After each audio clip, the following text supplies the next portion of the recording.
Chapter 514. As soon as the blood seether appeared, the hundreds of abyss demons that were enveloped by the bloody mist exploded one after another. Even the abyssal demon that seemed to be the leader and looked like a tumor couldn't withstand the blood seether's influence and exploded. Pale green blood with a pungent stench sprayed over a large area like a celestial maiden scattering flowers. Its blood also had a strong corrosive effect. The bodies of the abyss demons that were sprayed by the green blood in the distance slowly melted into rotten flesh amidst the curling smoke. Dozens of abyss demons of all shapes and sizes didn't manage to escape, all of them dying under the corrosion of its blood. As expected of the leader, even in death, he wanted to drag some down with him.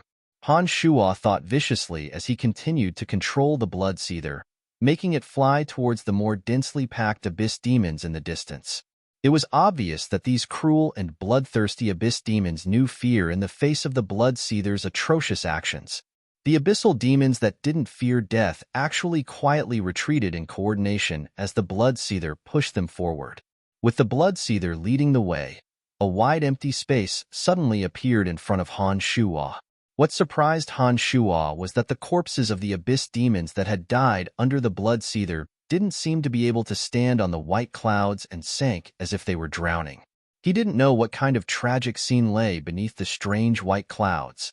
From the moment Han Shuo entered this strange space, he noticed that the corpses of the golden dragon and titan that had died here didn't exist above the white clouds. Han Shuo had originally thought that they had been divided and eaten by the abyss demons, but now it seemed that they had probably fallen below the clouds after shattering. This really was a strange space. Space and time were in chaos. Strange scenes appeared one after another, and some strange things that didn't make sense kept happening here, constantly challenging Han Shuo's common sense. It made Han Shuo increasingly believe that this area really didn't belong to any material plane. Behind him, the interplanar passageway door suddenly expanded like a monster that had been inflated with air. Specks of multicolored light were projected to the center of the door from an unknown source. The light and shadows overlapped and formed a magnificent spectacle of a deep starry sky in Han Shuo's eyes. In front of him, as the blood seether advanced, there were still hundreds of abyss demons retreating in fear. The dancing blood seether became the most terrifying abyss black hole in the eyes of the abyss demons, as if it had the evil power to devour all life.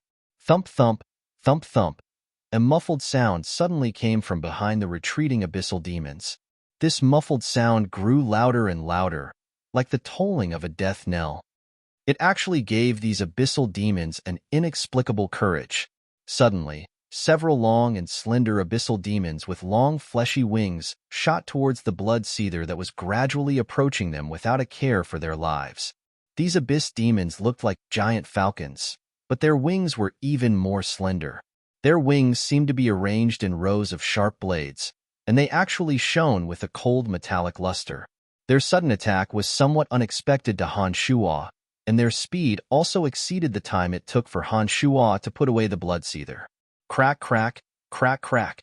These giant falcon-like abyss demons used their long wings that were like sharp blades to line up neatly and orderly, slashing one after another on the blood seether. 1, 2, 3. A total of 15 of these abyss creatures used their sharp wings and the force of their charge to accurately slash the same spot on the blood seether in the span of a breath. As its master, Han Shuo had an accurate sense of the blood seether. Under the accurate and fierce attack of these 15 abyss demons, they actually tore a small hole in the blood seether. This was clearly somewhat beyond Han Shuo's expectations. After the first wave of attacks, these abyss creatures flew in a circle and once again aimed at the blood seether.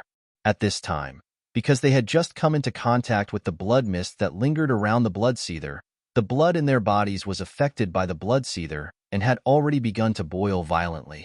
Due to the boiling blood in their bodies, the originally neat and tidy formation became somewhat crooked. However, their bodies still resolutely charged towards the blood-thirst gonfalon. It was obvious that they had the determination to completely tear the blood-thirst gonfalon apart even if their bodies and bones were crushed. Any creature could release some unimaginable power once they put their lives on the line. Even a weak human could be very frightening if they went crazy without fear of death, let alone these already fierce and powerful abyss creatures. Seeing that the second wave of attacks was about to fall on the Bloodseether as its master, Han Shuo no longer dared to hesitate. He hurriedly used the demonic mantra on the Bloodseether, causing the constantly advancing Bloodseether to fly back to Han Shuo in an elegant and light manner like a nimble swallow. It wasn't easy to refine the Bloodseether. Not only did it consume a lot of precious materials, but it also took a lot of time and energy for Han Shuo. A tear could be slowly repaired, but if it was really torn to pieces by this group of crazy abyss demons, then Han Shuo could only refine a new one. After being hit by Han Shuo's demonic mantra, the Bloodseether immediately became erratic. The 15 falcon-like abyss creatures had no choice but to change directions again and closely pursue the Bloodseether. However, under the control of Han Shuo's demonic mantra, the trajectory of the Bloodseether back to Han Shuo was extremely abstract, and the 15 abyss creatures could no longer successfully attack the Bloodseether. Clap, clap, clap. Their boiling blood finally couldn't withstand the effects of the bloodlust Gonfalon's power, and they exploded one after another in front of Han Shuo. More than half of the fleshy wings that were as sharp as knives shot towards Han Shuo. He raised his hand, and a sinister white bone shield bloomed amidst the dripping blood. All the sharp blades that shot towards Han Shuo were intercepted by the white bone shield. Before Han Shuo could think further, the abyss demons that had been retreating bit by bit under the deterrence of the Bloodseether all silently surged forward when Han Shuo put away the Bloodseether. Moreover, they charged towards Han Shuo with an even more fearless attitude than before. Thump, thump, thump, thump. An unknown distance behind the abyssal creatures, muffled and strange sounds rang out incessantly. This sound was like some kind of magical curse that bewitched the abyssal creatures, making them even more cruel and fierce. Could it be that there's an abyssal demon in the form of a mage behind them? Han Shuo suddenly had this absurd thought. Han Shuo, who was used to the combination of warriors and mages on Profound Continent, naturally believed that in a great battle, there would be mages or priests behind the valiant warriors. Only in this way could the warriors, under the effects of various supportive spells, become violent and fearless. However, this was an unknown space-time discontinuum zone, and he was facing abyssal demons that only existed in legends. Abyssal demons only existed in some ancient legends. It seemed that no one had actually seen them. How could such an ugly and filthy otherworldly creature have a high-level existence like a mage? Han Shuo very quickly discarded this absurd thought. While reinforcing his protective shield with demonic yuan, he continued to release rows of bone spears, using a wide range of indiscriminate attacks to inflict a devastating blow on these fearless abyssal creatures. Without an army of undead at his disposal, this battle turned into one of the most arduous battles of attrition. Han Shuo was rapidly draining his mental strength while the abyssal creatures were paying the price by the hundreds and thousands. However, the number of abyssal creatures far exceeded Han Shuo's imagination. It was as though there was no end to them. After an indeterminate amount of time, Han Shuo gradually grew numb.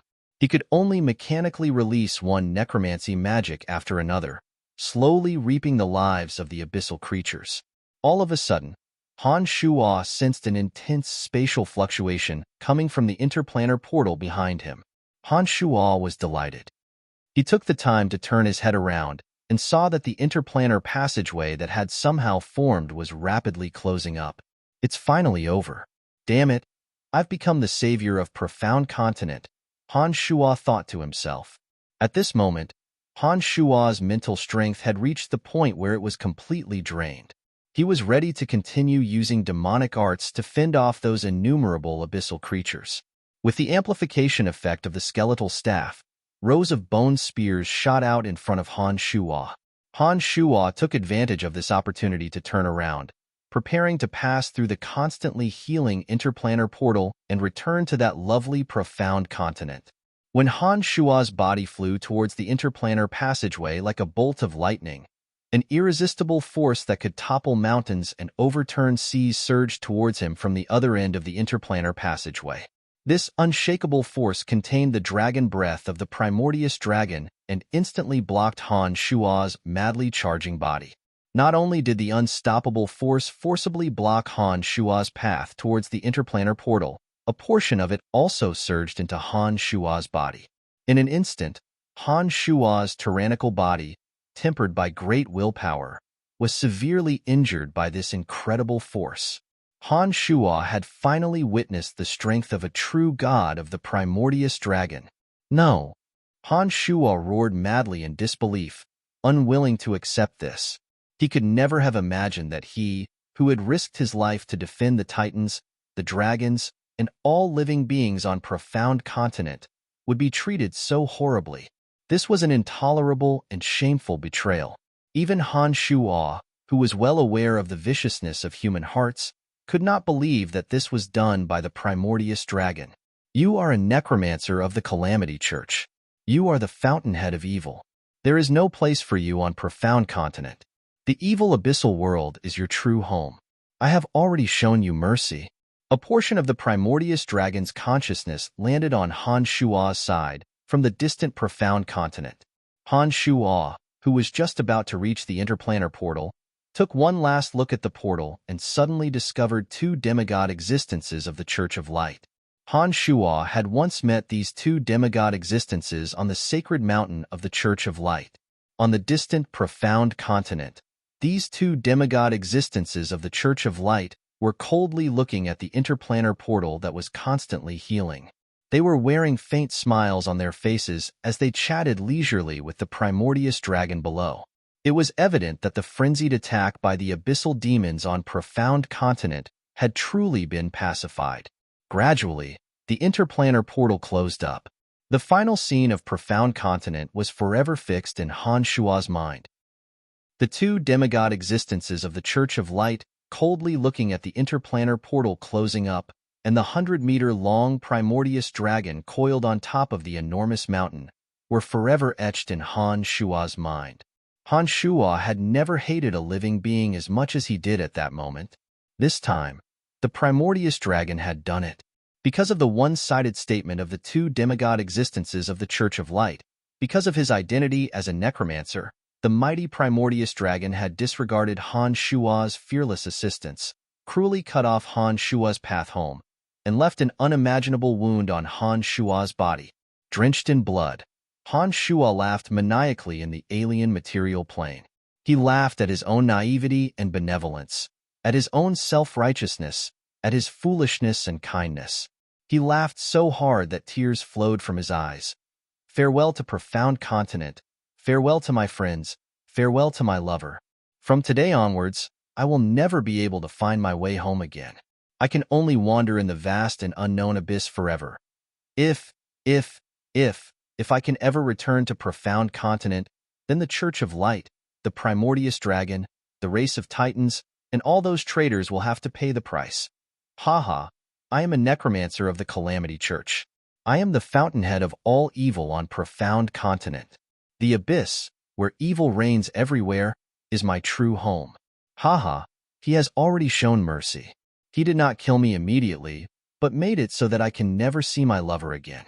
How merciful the primordious dragon is. Han Shua paid no heed to his heavily injured and bloodied body.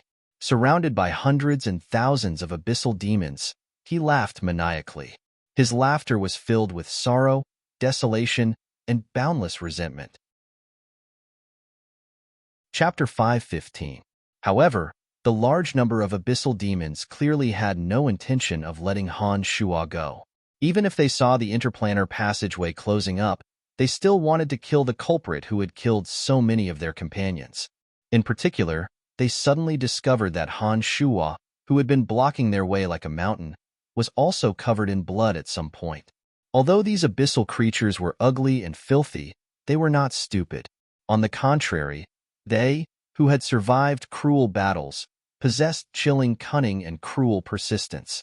Therefore, when they saw that Han Shua was bleeding profusely, they quickly determined that Han Shua had suffered serious injuries.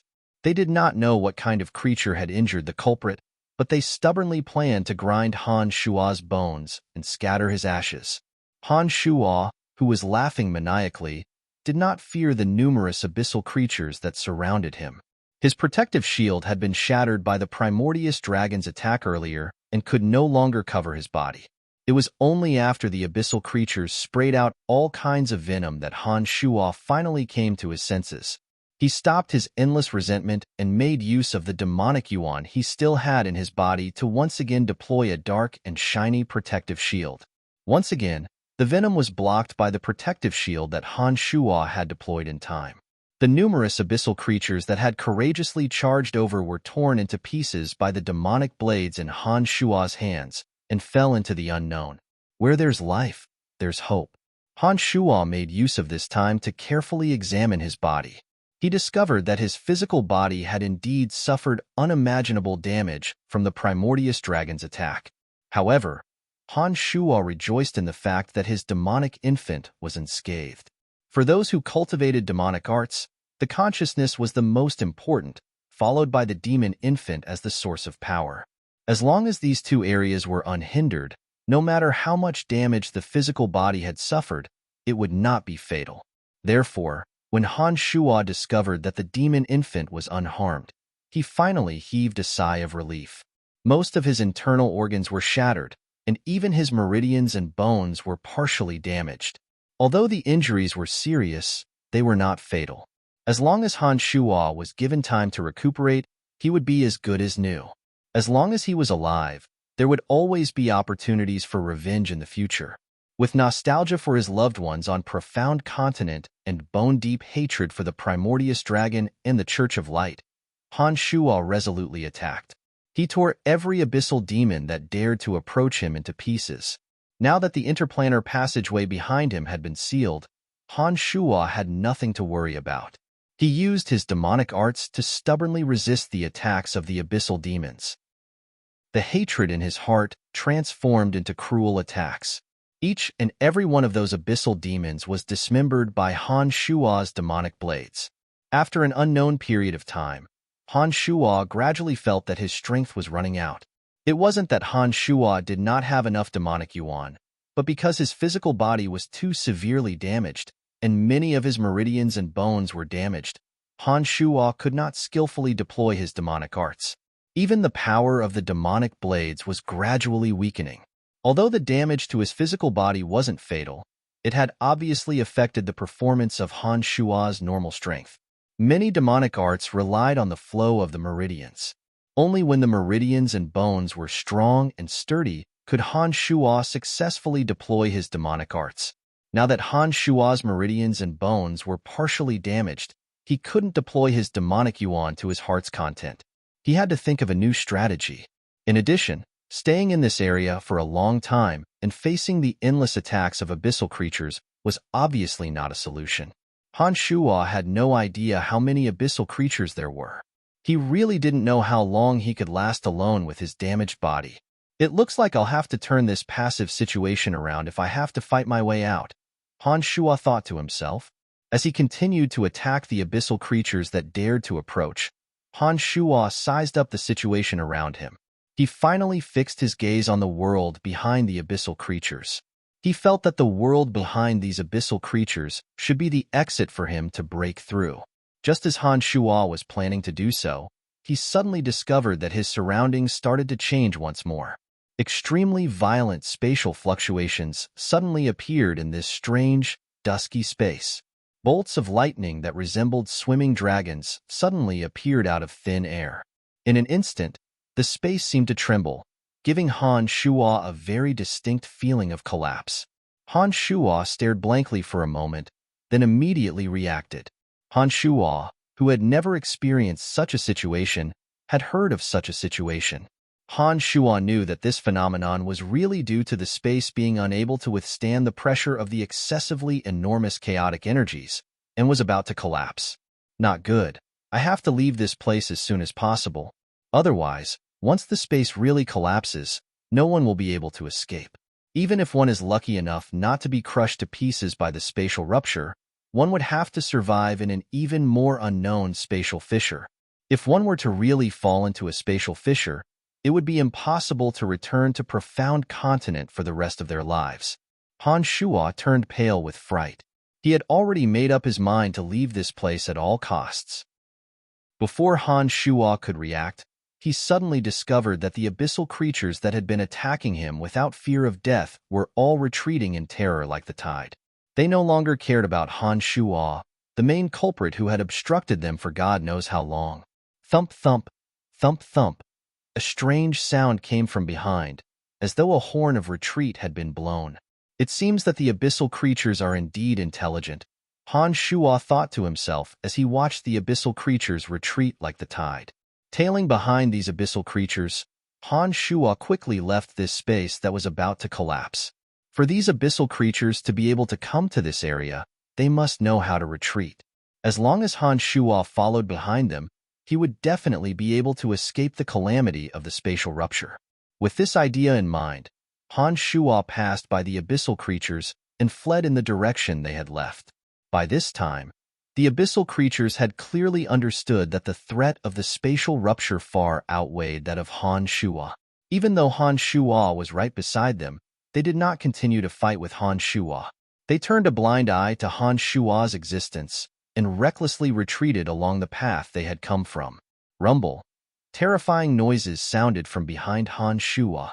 Han Shuo did not turn his head to look, but through his consciousness, he could sense that the center of the space behind him had begun to be unable to withstand the pressure of all kinds of chaotic energies, forming spatial rifts that could devour all living things. Chirp, chirp, chirp, chirp. The strange cries of the abyssal creatures constantly came from behind.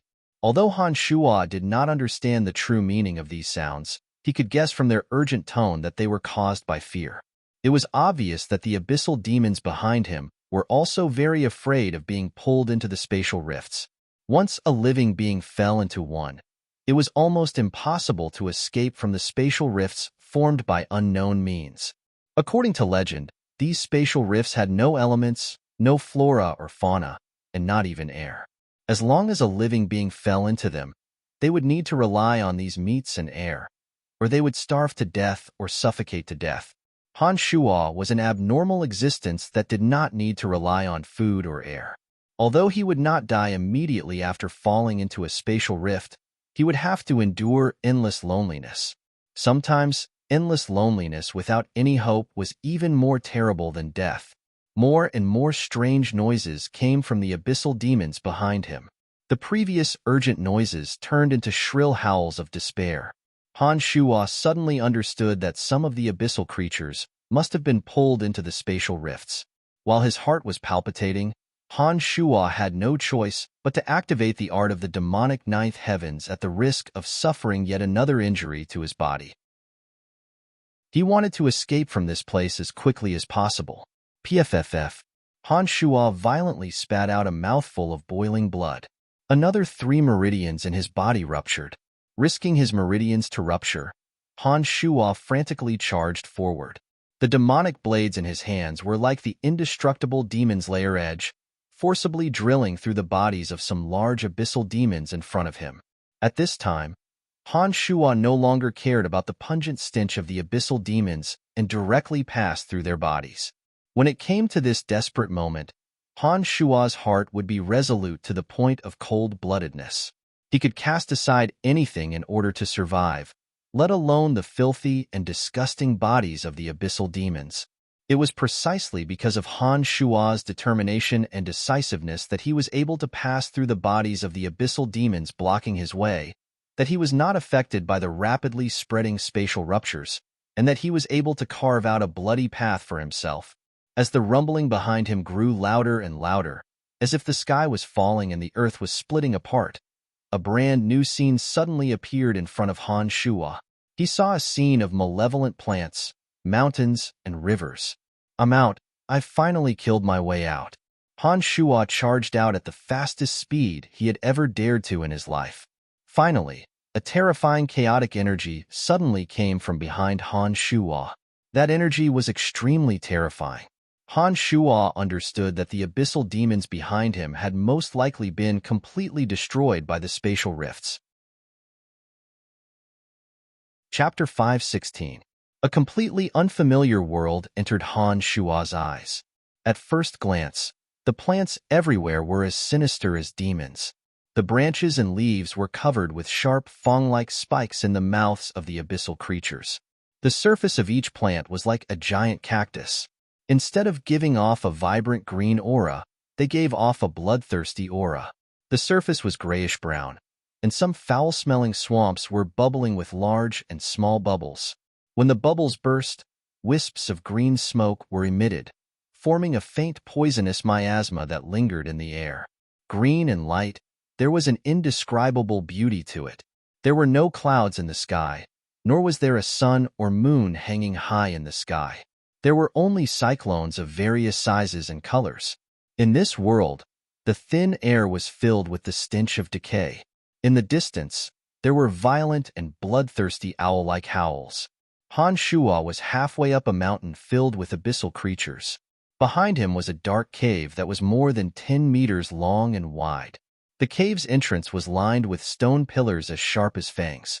The entire cave looked like the ferocious mouth of a giant abyssal demon, full of a sinister and austere aura. Looking around, the entire mountain was filled with abyssal creatures of all shapes and sizes. Just like the time when Little Skull had released his divine might from the 10,000-meter peak of the Netherworld, summoning all the undead within 100 kilometers to come and worship him. These abyssal creatures were all staring at the giant cave entrance behind Han Shua with cold and bloodthirsty eyes. A deafening roar came from the giant cave behind Han Shua. Han Shua turned his head to look behind him and carefully sensed for a moment. He discovered that the spatial fluctuations in this sinister cave were becoming more and more violent, and the entire mountain was trembling and swaying. Thump, thump, thump, thump. A strange sound suddenly came from the foot of the mountain. Han Shua's line of sight passed through the abyssal creatures that covered the mountains and plains, and finally found the source of the sound. He saw a 5 to 6 meter tall abyssal creature craning its neck and shouting. Its knees, elbows, and shoulders were covered with sharp hook-like spikes, and a colorful giant python coiled around its abdomen. There were 3 eyes on its triangular head. Han Shua took a closer look and found that the giant python coiled around its abdomen was connected to its body. It seemed that the colorful giant python was only the tail of its buttocks. This 3-eyed humanoid abyssal creature stretched its neck and shouted as it took the initiative to retreat. It should be the true backbone of these abyssal creatures all over the mountain. As it stretched its neck and shouted, the tens of thousands of abyssal creatures left on the mountain all followed it and fled the mountain. Even at a distance of several hundred meters, Han Shua felt a chill in his heart as he looked at this 3-eyed abyssal creature. Han Shua understood that this chill came from this high-level abyssal creature, and he could feel its power. However, although Han Shua knew that this abyssal creature was very strong, he didn't know how powerful it was. The only thing he was sure of was that he was currently seriously injured and shouldn't be a match for this humanoid abyssal creature. The abyssal creatures that covered the mountains and plains, under the command of this true leader, followed behind it and fled this mountain that could be destroyed by spatial collapse at any time. As he sensed the increasingly powerful explosions coming from the cave behind him, Han Shua didn't dare to stay any longer. He also didn't have the confidence to chase after the humanoid abyssal creature. Instead, he flew away in the opposite direction. After Han Shua flew for 500 meters, an earth-shattering sound came from behind him. Han Shua turned his head and found that the 1,000-meter-tall mountain had collapsed and was destroyed in an instant. Many abyssal creatures that had just rushed to the foot of the mountain were all buried alive in the depths of the ground. Mountains and rivers collapsed, sand and stones flew everywhere, and huge stones fell like huge hailstones under the force of the explosion. Even those abyssal creatures that had already fled far away from the mountain were affected, and hundreds and thousands of abyssal creatures were smashed to pieces. Han Shua noticed that the abyssal creature in front of him didn't seem to be making any movements. It had naturally formed a defensive barrier around its body. No matter how powerful or how large the rocks were, they would turn into dust and scatter in the air the moment they came into contact with the defensive barrier around its body. It really is a powerhouse. It seems that there are indeed high-level abyssal creatures among the abyssal creatures. Han Shuo sighed inwardly. What was certain was that this high-level abyssal creature absolutely had the same level of intelligence as its strength. This could be seen from the fact that it didn't show up from beginning to end, and instead commanded its subordinates to frantically attack Han Shuo, ordering those falcon-like abyssal creatures to tear apart his bloodthirst banner, and how it could quickly sense the spatial collapse and promptly order its subordinates to retreat. Intelligent races that were too cunning would generally be very cautious, and this high-level abyssal creature was clearly no exception. Otherwise, if it had mixed in with the many abyssal creatures and taken the lead in attacking Han Shuo really wasn't sure that he could have lasted until now. Suddenly, the humanoid abyssal creature turned its head and looked in Han Shuo's direction. After the mountain between the two had collapsed, there wasn't much obstruction between Han Shuo and it. Separated by the surging abyssal creatures, Han Shuo actually felt that it was looking at him, and its 3 eyes overflowed with hatred and hostility. Han Shuo was once again alarmed. The sensitivity of his consciousness wouldn't be affected by the damage to his physical body. Relying on the sensitivity of his consciousness, he quickly realized that the abyssal creature was indeed looking at him with cold eyes. Moreover, it didn't conceal its hatred and hostility at all. But what surprised Han Shuo was that this high-level abyssal creature didn't take any action after looking coldly at Han Shuo. Instead, it turned around and commanded its subordinates to continue in the opposite direction from Han Shuo, leaving this area riddled with holes. Although he didn't understand why it didn't take the initiative to take revenge, Han Shuo was sure that it must have its own plans. This treacherous and cruel high-level abyssal creature was clearly much more difficult to deal with than those low-level existences that only knew how to obey orders and charge. Han Shuo heaved a sigh of relief that it didn't take the initiative to chase after him. At this moment, his physical body was severely damaged. If he were to engage in a bitter battle with such a powerful opponent, Han Shuo was certain that his demonic infant would be hard-pressed to remain unscathed. After surveying his surroundings, the cautious Han Shuo didn't linger any longer. He rapidly left in the opposite direction from the abyssal creature. This was a world that Han Shuo was completely unfamiliar with. To survive in this world full of abyssal creatures, where even the plants were malevolent and ferocious, he first had to fully recover his strength. Therefore, the most urgent thing for him at present was to find a quiet and safe place to recover from the injuries he had sustained as soon as possible. Only then would he have something to rely on to slowly understand this new world. As he flew, all that entered Han Shuo's eyes were lush and malevolent plants, swamps, and grotesquely shaped hills and mountain ranges. Compared to profound continent, the animals and plants in this world were much larger and more terrifying. Even some of the mountains, rivers, and swamps seemed to carry an indescribably terrifying aura. In addition to the vast number of abyssal creatures he had just encountered, Han Shuo saw even more grotesquely shaped creatures along the way. Those creatures had bizarre appearances, and all of them were full of aggression. It seemed as though they were constantly fighting and killing. When a malevolent plant over 10 meters tall forcibly wrapped around and swallowed an abyssal creature that looked like a giant spider with a sharp horn, Han Shuo was finally certain that those malevolent plants weren't just evil on the surface. This was a world where the law of the jungle was played out to the extreme. In this world, fighting and killing took place every second.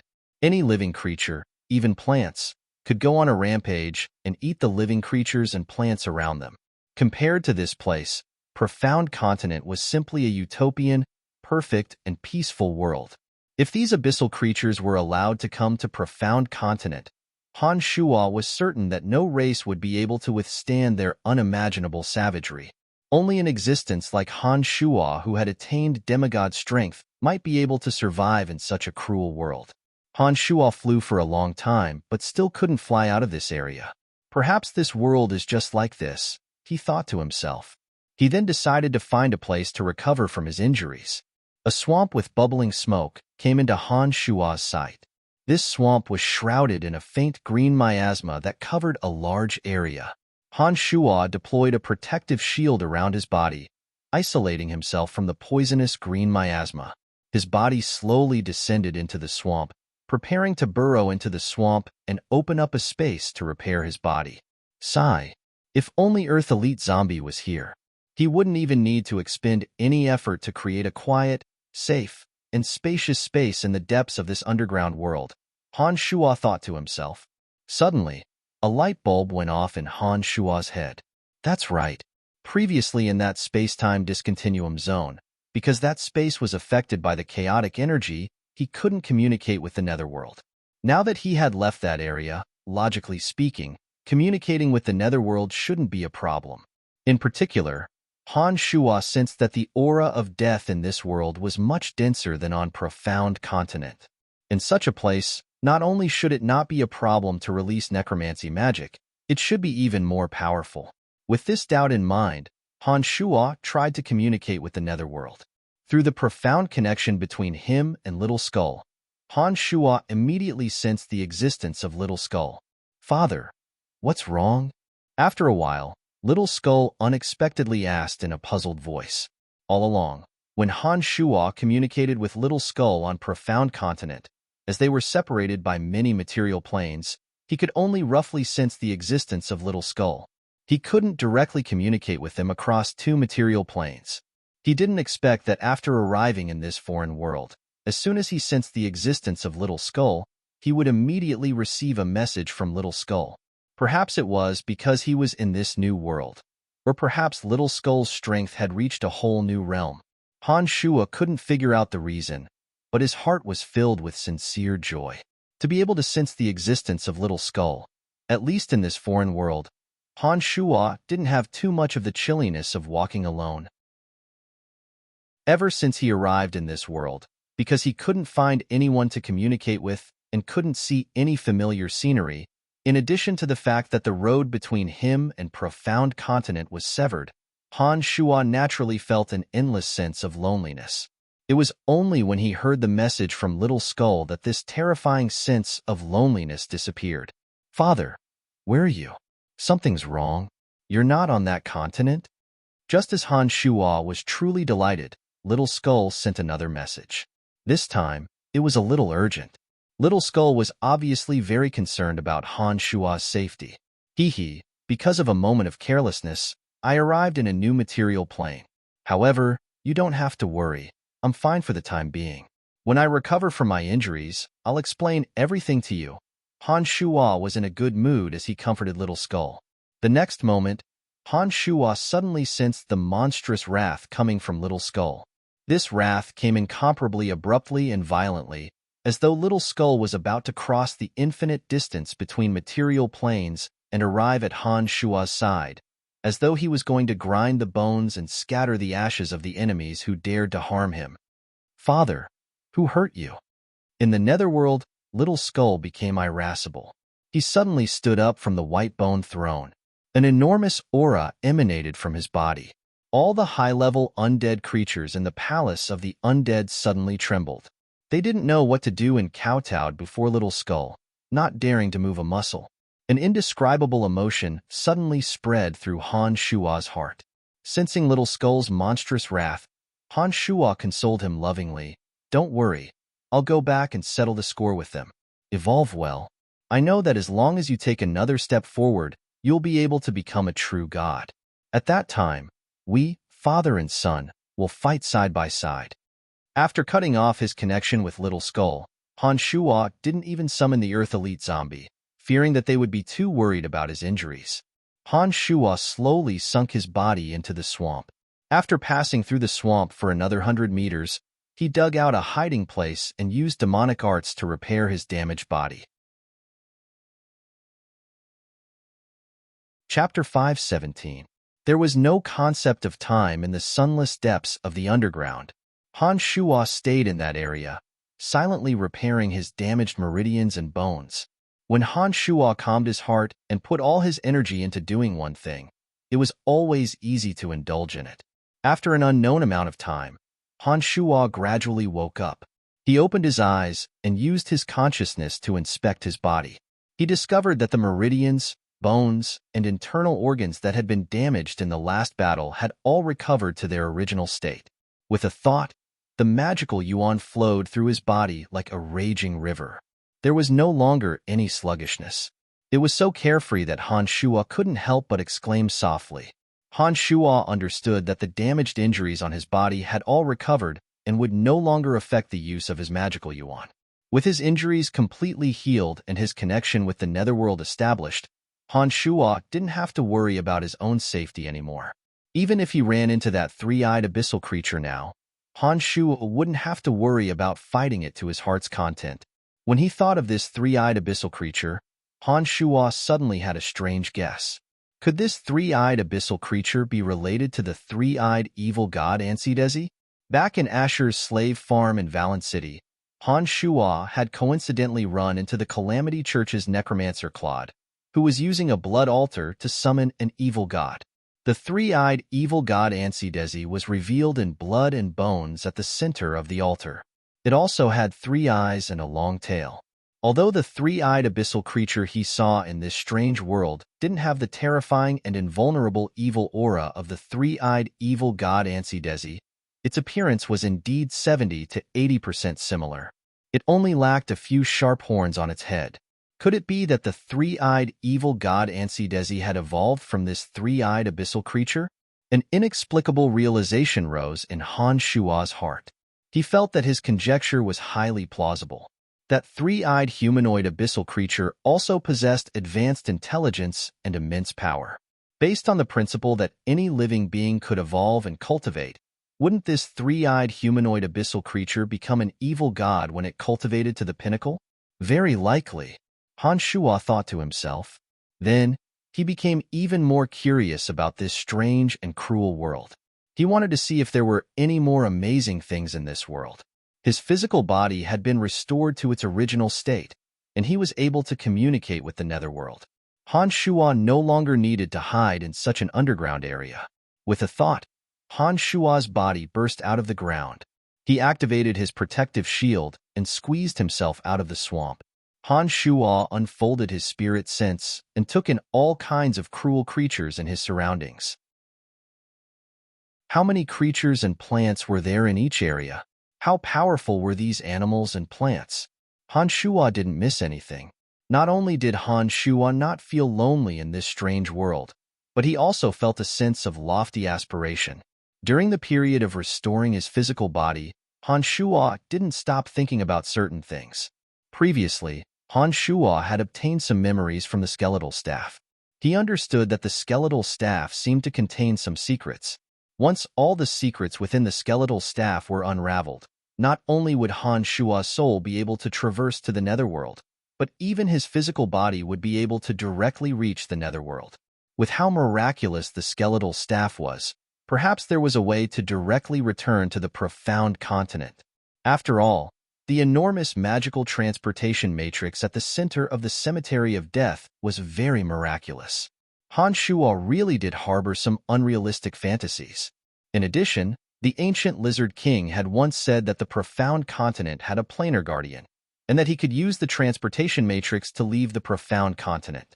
In that case, could there also be a so-called planar guardian in this world that could be used to return to the profound continent? When Han Shuo calmed his heart and thought about these questions, he discovered that what seemed like a dead end actually had many opportunities to turn things around. With hope came motivation to struggle. Han Shuo unfolded his consciousness and took in the creatures around him, preparing to first understand this unfamiliar environment. Without staying in this area for too long, Han Shuo flew in the direction of the three-eyed abyssal creature from last time, preparing to start with it. If he wanted to understand this world as quickly as possible, the most direct way was to find a high-level race that he could communicate with. With his consciousness at the realm that Han Shuo was at, as long as he found a high-level creature, Han Shuo believed that he would definitely be able to find a way to communicate with it. The scenery that never changed reappeared beneath Han Shuo's feet. He didn't know how long he had flown, but all he could see were malevolent plants and unceasing cruel massacres. Han Shuo hadn't encountered any high-level beings like the three-eyed abyssal creature, nor could he find any powerful abyssal creature to communicate with. However, Han Shuo firmly believed that he would be able to find his target. Therefore, he kept flying in one direction without changing direction. In this abyss realm where there was no alternation of day and night, Han Shuo couldn't be sure of the time. He only felt that he had been flying for 3 or 4 days. It had to be said that this abyss realm was truly vast and boundless. At Han Shuo's high speed, he could have circled around a country on profound continent in 3 or 4 days. However, in this mystical abyss realm, Han Shuo seemed to have stopped at one place, and all he could see were the same scenes. According to Han Shuo's estimation, another 2 days had passed. Just as he was about to lose hope, his consciousness finally sensed 2 powerful presences. Han Shuo was delighted and hastily flew in the direction of the 2 powerful presences. Before Han Shuo could approach, a terrifying tremor that blotted out the sky and covered the earth was generated from the direction of the 2 powerful presences. Along with the violent tremor, all the living beings in the vicinity were torn to shreds and pulverized by the violent impact. Some abyssal creatures of all shapes and sizes had long escaped from the place of trouble. Even the abyssal plants that should have been stationary in Han Shuo's eyes were actually moving slowly. This made Han Shuo suspect that their roots deep in the ground were in the shape of legs. However, it was obvious that as plants, they weren't as fast as the abyssal creatures. Their speed of escape often couldn't keep up with the aftershock of the shockwaves. One after another, they were pulverized and broken by the shockwaves. The plant roots even sprayed out a thick, blood-like liquid. What a bizarre material plane, Han Shuo sighed in his heart. He did not stop for the scene he saw on the way, but continued rushing towards the area where the huge commotion was coming from. By this time, Han Shuo already knew that the 2 powerful creatures inside were engaged in a great battle. Based on the senses of Han Shuo's consciousness, he determined that the strength of the 2 powerful creatures inside wasn't as great as that human-shaped 3-eyed abyssal creature he had encountered some time ago. They seemed to be a little stronger than the so-called sacred grade experts on Profound Continent, but they were no match for demigod experts. In other words, even if the 2 creatures inside joined forces, Han Shuo would be able to deal with them with ease. It was precisely because of this confidence that Han Shuo could approach without any misgivings. He planned to find a high-level abyssal creature and ask him about the situation in this world.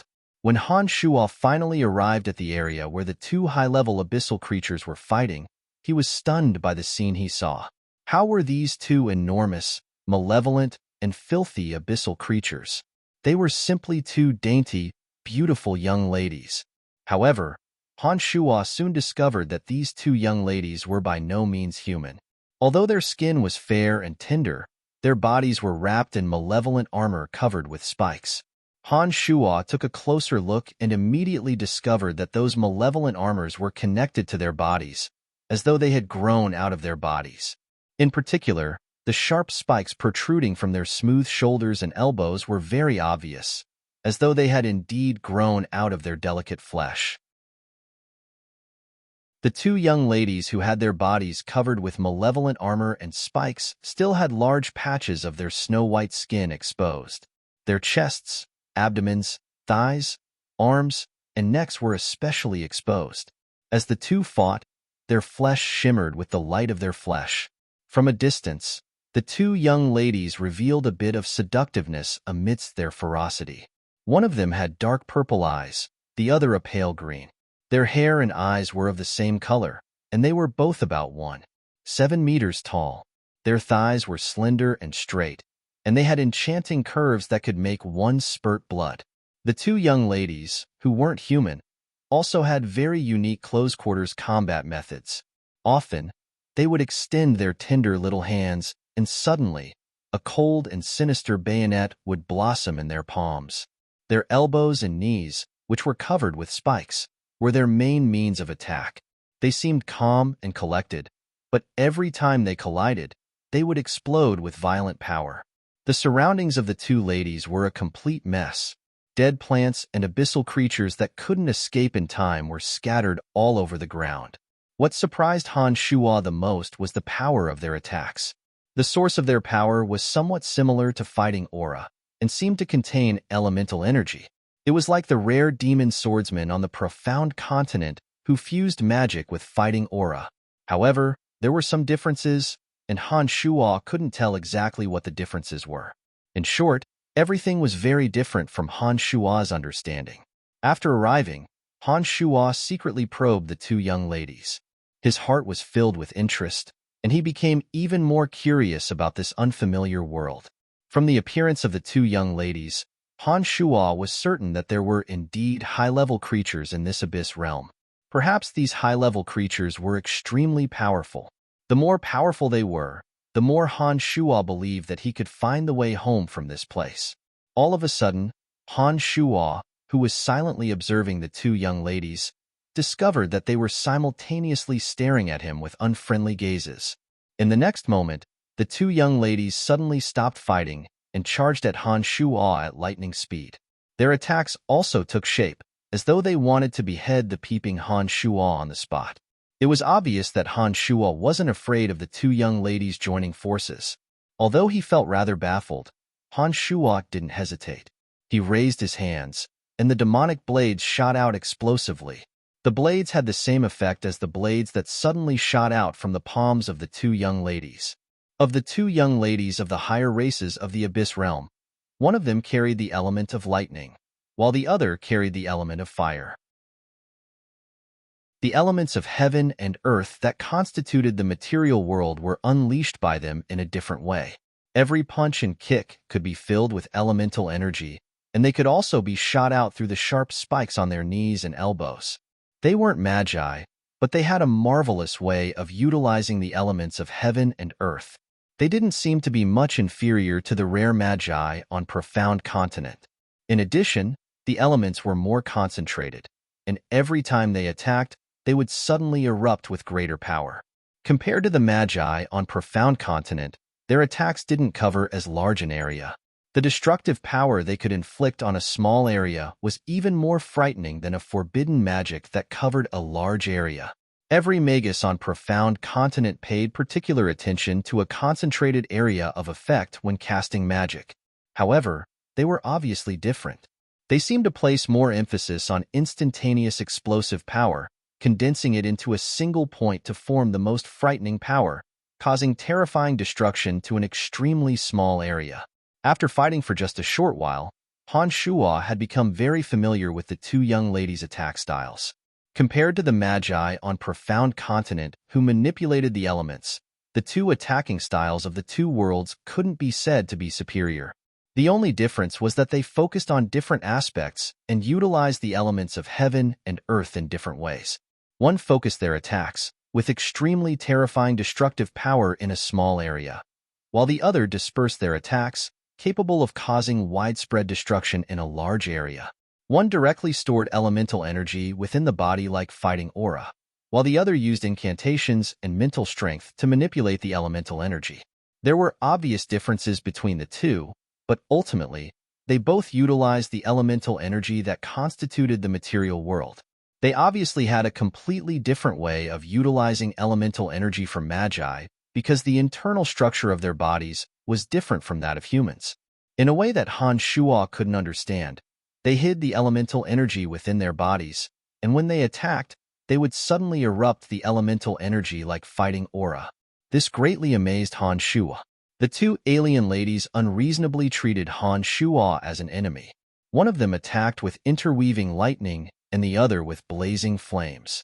Although they possessed extremely terrifying destructive power, they still couldn't pose a real threat to Han Shuo who possessed demigod strength.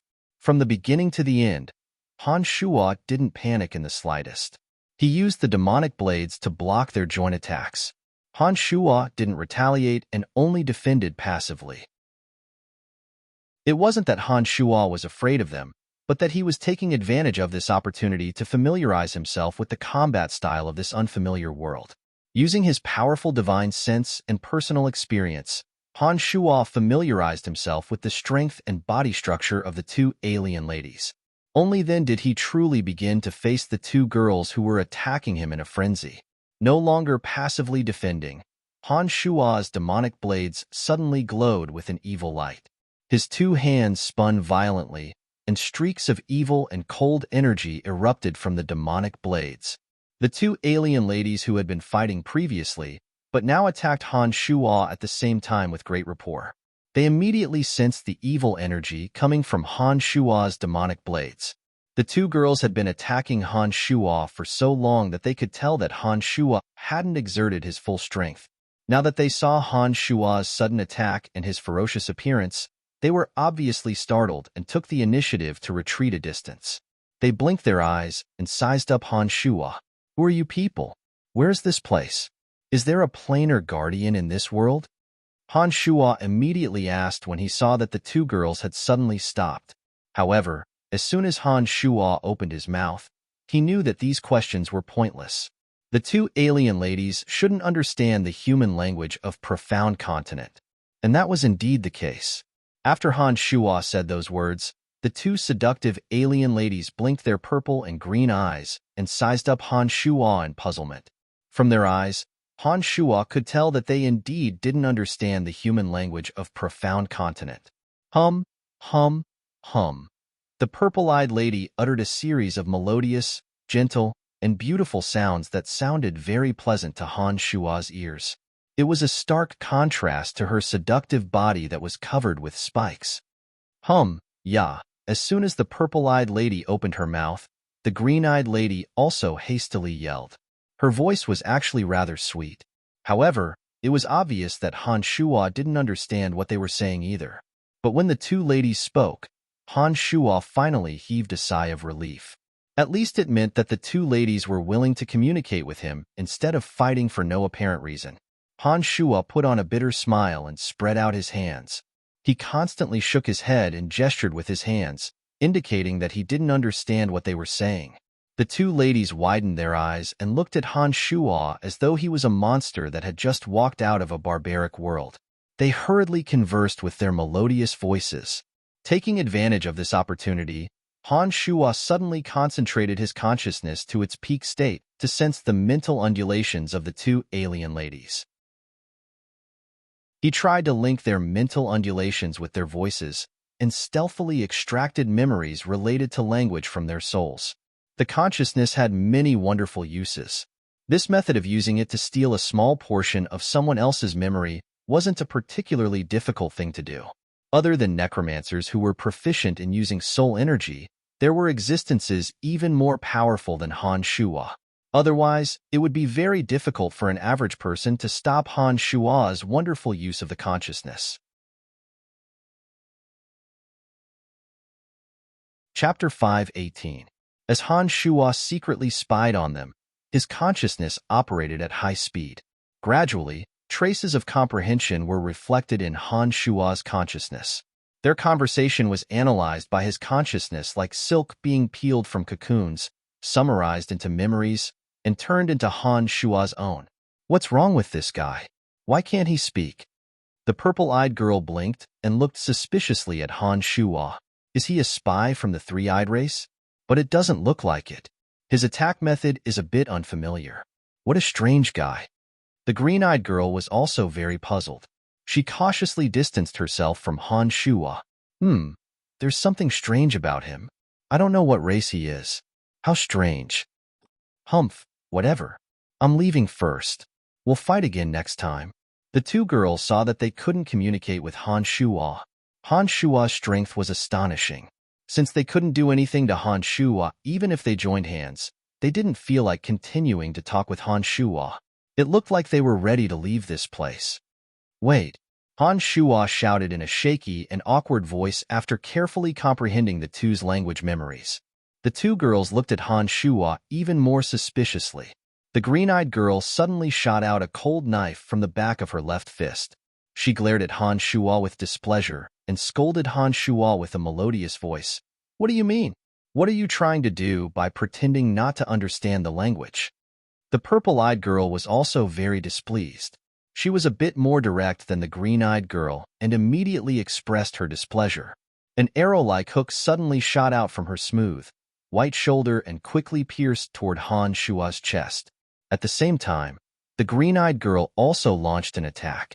She instantly approached Han Shuo like a green bolt of lightning.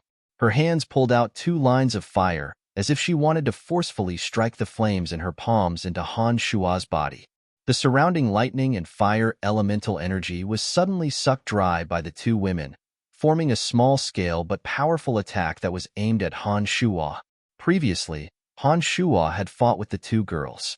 He had a clear idea of their attacking methods and strength. He had long understood that they had held back their strength. Now that the two of them had really misunderstood him, he no longer held back. He hastily chanted an incantation and formed a white bone shield in front of his chest. Then, he used the profound ice-purple flame to intercept the green-eyed girl's flame. Wait, I misunderstood. Han Shuo was still not used to speaking the new language, so he hurriedly expressed his apology. The white bone shield blocked the hook-like arrow of the purple-eyed girl, and the line of fire hidden in the sharp knife of the green-eyed girl was also extinguished by the mysterious ice-purple flame. The purple-eyed girl, who was about to release the thunder and lightning attack, heard that Han Shuo did not forget to explain at this time. She said angrily, "What else is there to explain, you damn liar? It's really a misunderstanding. I just learned to speak the language of this world." Han Shuo hastily explained. He lightly waved his hands in front of his chest. Dazzling black radiance condensed into a bewitching black shield, blocking the purple-eyed girl's attack that contained an enormous amount of lightning elemental energy. Han Shuo understood that the two girls were truly enraged. They'd only seemed to be testing him out when they'd ganged up on him earlier, but this time, they'd truly come at him with all their might. Compared to those magi on Profound Continent, they possessed much greater destructive power. Moreover, they all used close-quarters combat methods. They could condense their attacks to the extreme within an extremely small area and suddenly burst forth. This had indeed caused Han Shuo some trouble. The two seductive alien girls only had some important parts of their bodies covered by sinister-looking armor. Much of their fair and tender skin was still exposed. Attacking at such close range, their voluptuous breasts trembled violently, and their slender legs inevitably made some contact with Han Shuo when their knees struck him. This allowed Han Shuo to somewhat enjoy this exotic atmosphere and was in no hurry to ask anything. With that, Han Shuo, with a devilish grin on his face, stood tall under the storm-like attacks of the two girls. His eyes were sparkling, lingering on some of their naked sensitive parts. Not only did he not feel the slightest sense of danger, he even appeared rather relaxed and content. Very quickly, the two seductive foreign race girls discovered that this hateful enemy in front of them, this damned liar, was not only stronger than they had imagined, but also had some kind of malicious intent towards their bodies. This made them feel both embarrassed and angry. However, even though they had already attacked with all their strength and cooperated very well, they still couldn't do anything to this hateful fellow. Suddenly, the purple-eyed girl who cultivated the thunder element suddenly retreated and glared angrily at Han Shuo. She said angrily, "I don't want to fight anymore." Having lost the cooperation of the purple-eyed girl, the green-eyed girl was even more helpless against Han Shuo. Seeing that Han Shuo was standing there looking at her mockingly, his eyes even sneakily glancing at her breasts, although she was angry in her heart, she couldn't do anything to Han Shuo. In the end, she glared fiercely at Han Shuo and similarly stopped fighting with Han Shuo. Seeing that the two girls didn't continue to attack and were glaring angrily at him at the same time, Han Shuo awkwardly laughed twice. Then, he spread his hands and said, "You also saw that I didn't retaliate at all. I really don't have any evil intentions. You didn't retaliate, but your shifty eyes are full of filthy malice." The green-eyed girl glared hatefully at Han Shuo, unabashedly exposing Han Shuo's previous immoral behavior. "How can you blame me? Who told you to wear so little? I'm a normal man, and you've always been floating in front of me. I'd be a fool not to look." Han Shuo explained very innocently. After saying these words, his originally somewhat jerky speech gradually became proficient. "Puffed." The purple-eyed girl laughed softly and looked at Han Shuo with interest. She said in a sweet voice, "Your speech is quite interesting. But why did you lie to us first? Your excuse was very clumsy. You actually said that you just learned to speak our language. Speak. Who are you? What evil intentions do you have by peeking at our battle? The green-eyed girl was still very unfriendly. She probably held a grudge against Han Shua's lecherous gaze earlier. I've always lived in a remote and uninhabited region. I've only left my hometown this time. The language of my hometown is a little different from yours. After listening for a while, I gradually came to understand. I didn't mean to deceive you. Han Shua was extra cautious and did not reveal the fact that he came from an alien material plane. A few days ago in the space-time discontinuum, Han Shua had met the three-eyed abyssal creature in human form. Han Shua believed that the abyssal creature would definitely remember his appearance. It might even release the news that Han Shua had sabotaged their invasion of Profound Continent. To avoid becoming a street rat, Han Shua first had to carefully conceal his identity and figure out this world. I see. From your appearance, you should be from a high-level race. There are some ancient races in the Abyss realm that like to hide in remote and uninhabited regions. However, you are still a very hateful person. Although the purple-eyed girl's attitude was a little better and she nodded, her speech was still not polite. It was obvious that she held a grudge against Han Shua. The purple-eyed and green-eyed girls didn't quite believe Han Shua's words. Han Shua could see the wariness and dissatisfaction in their eyes, especially the green-eyed girl. She was even glaring at Han Shua in an unfriendly manner. These two girls were two high-level races that Han Shua had gone to great lengths to meet. He had to communicate with them through some special methods. The first thing he had to do was to dispel their wariness and make them less hostile towards him. Han Shua thought to himself.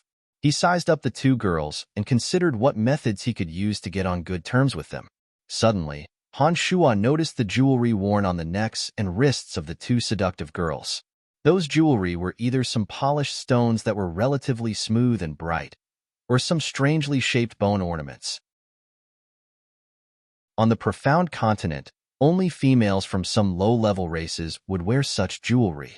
Whether in terms of design, quality, or craftsmanship, they couldn't be compared to the gemstone necklaces, jewelry, and fine jades of the human world on the Profound Continent. Everyone loved beauty, especially females.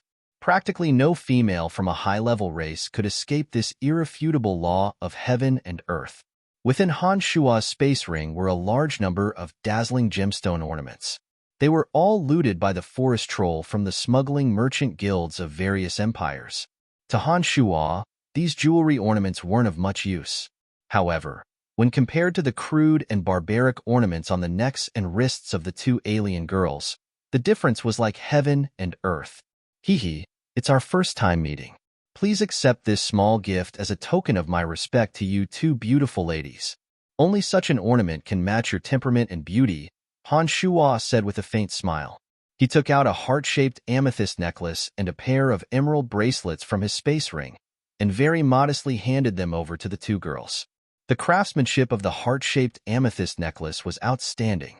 The amethyst sparkled with dazzling, beautiful, and soft radiance that could dazzle the eyes of any woman. The emerald bracelet was sparkling and translucent. It was as though a clear stream of water was rippling within it. The gentle emerald radiance could immediately attract the eyes of any woman.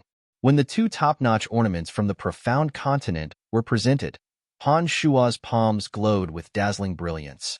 It was as though the radiance of the moon had been absorbed into the two ornaments. The two alien girls of the Abyss realm who had never seen such beautiful and dazzling ornaments suddenly looked as though they had been struck by lightning. Their purple and emerald eyes glowed with a peculiar radiance that even Han Shua didn't dare to look straight at.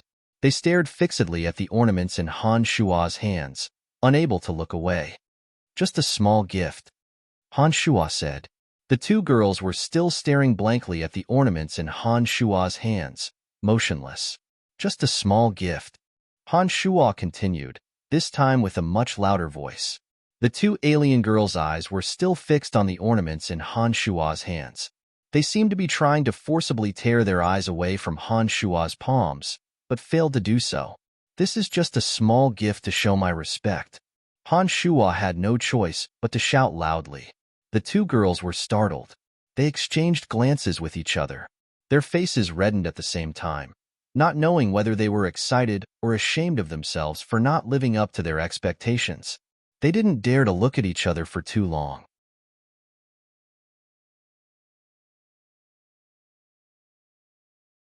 Chapter 519. The Abyss Realm was currently ruled by 5 great demon kings, namely Bichimos, Cecrops, Golander, Leviathan, and Manticore. Each of these 5 great demon kings had vast territories and tens of millions of abyssal demons under their command. They stood at the apex of the pyramid of the Abyss Realm. In the Abyss Realm, where the strong preyed on the weak, almost every high-level abyssal creature depended on the 5 great demon kings for survival.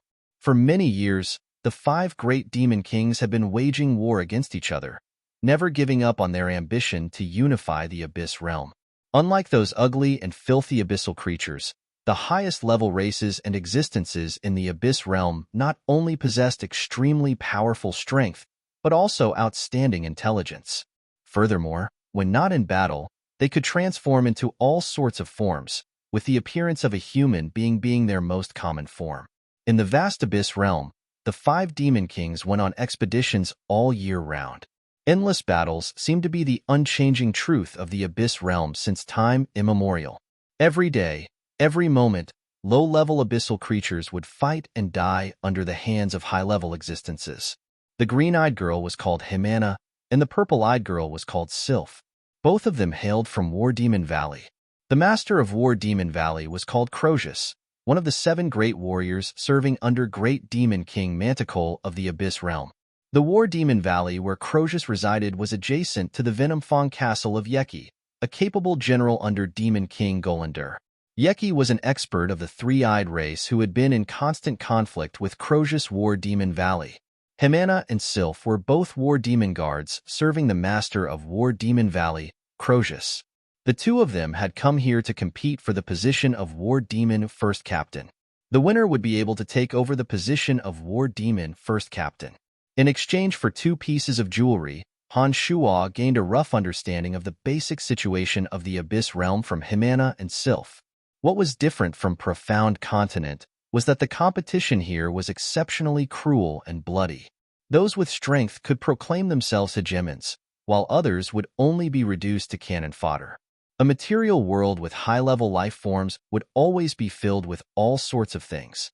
With the introduction of the 2 alien girls, Han Shuo gradually came to understand that although the Abyss Realm was more realistic and cruel, as long as one possessed great strength, it was very easy to obtain a distinguished status and influence.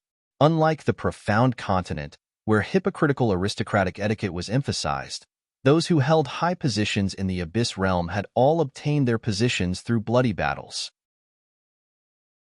Only those who were vicious and cruel could stand out in the Abyss Realm and win the respect of others. Jimena and Sylph, the 2 alien girls, did not know much about the deeper levels of the Abyss Realm. They had clearly never heard of the Planar Guardians. It seemed that because their status was not noble enough and they were not powerful enough, they did not have the opportunity to learn more about these secrets.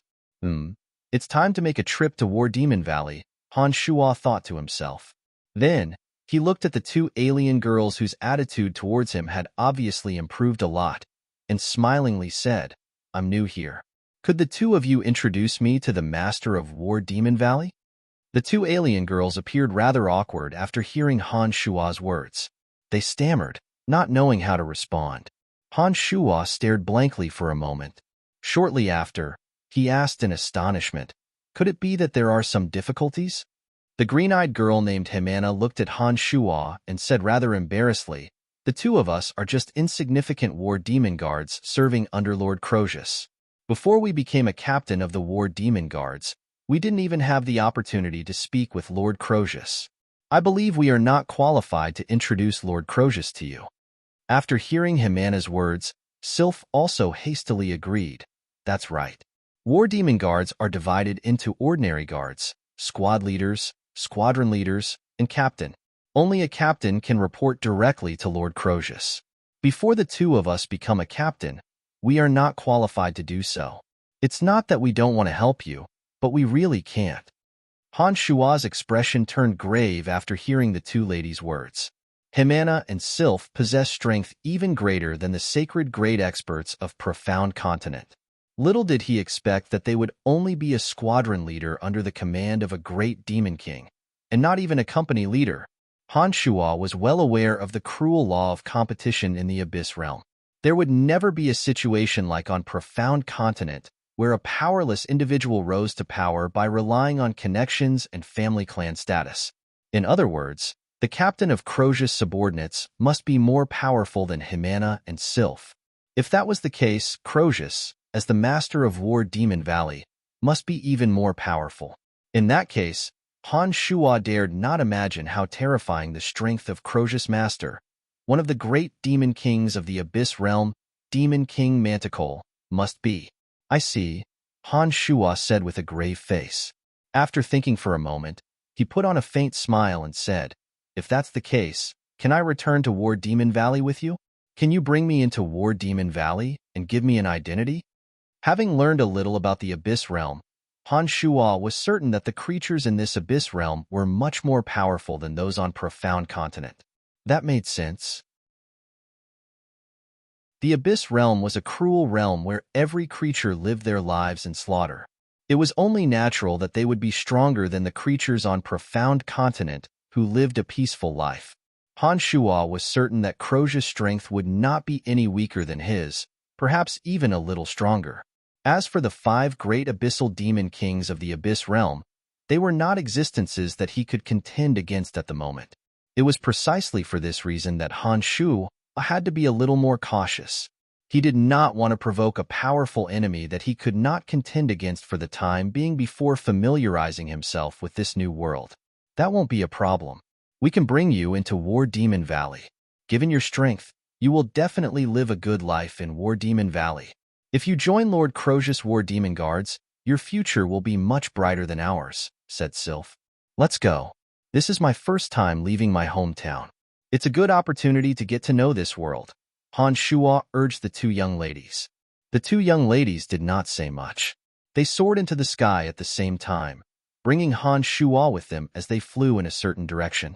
The way they flew was not quite the same as those on Profound Continent. They seemed to understand the characteristics of gravity in this world.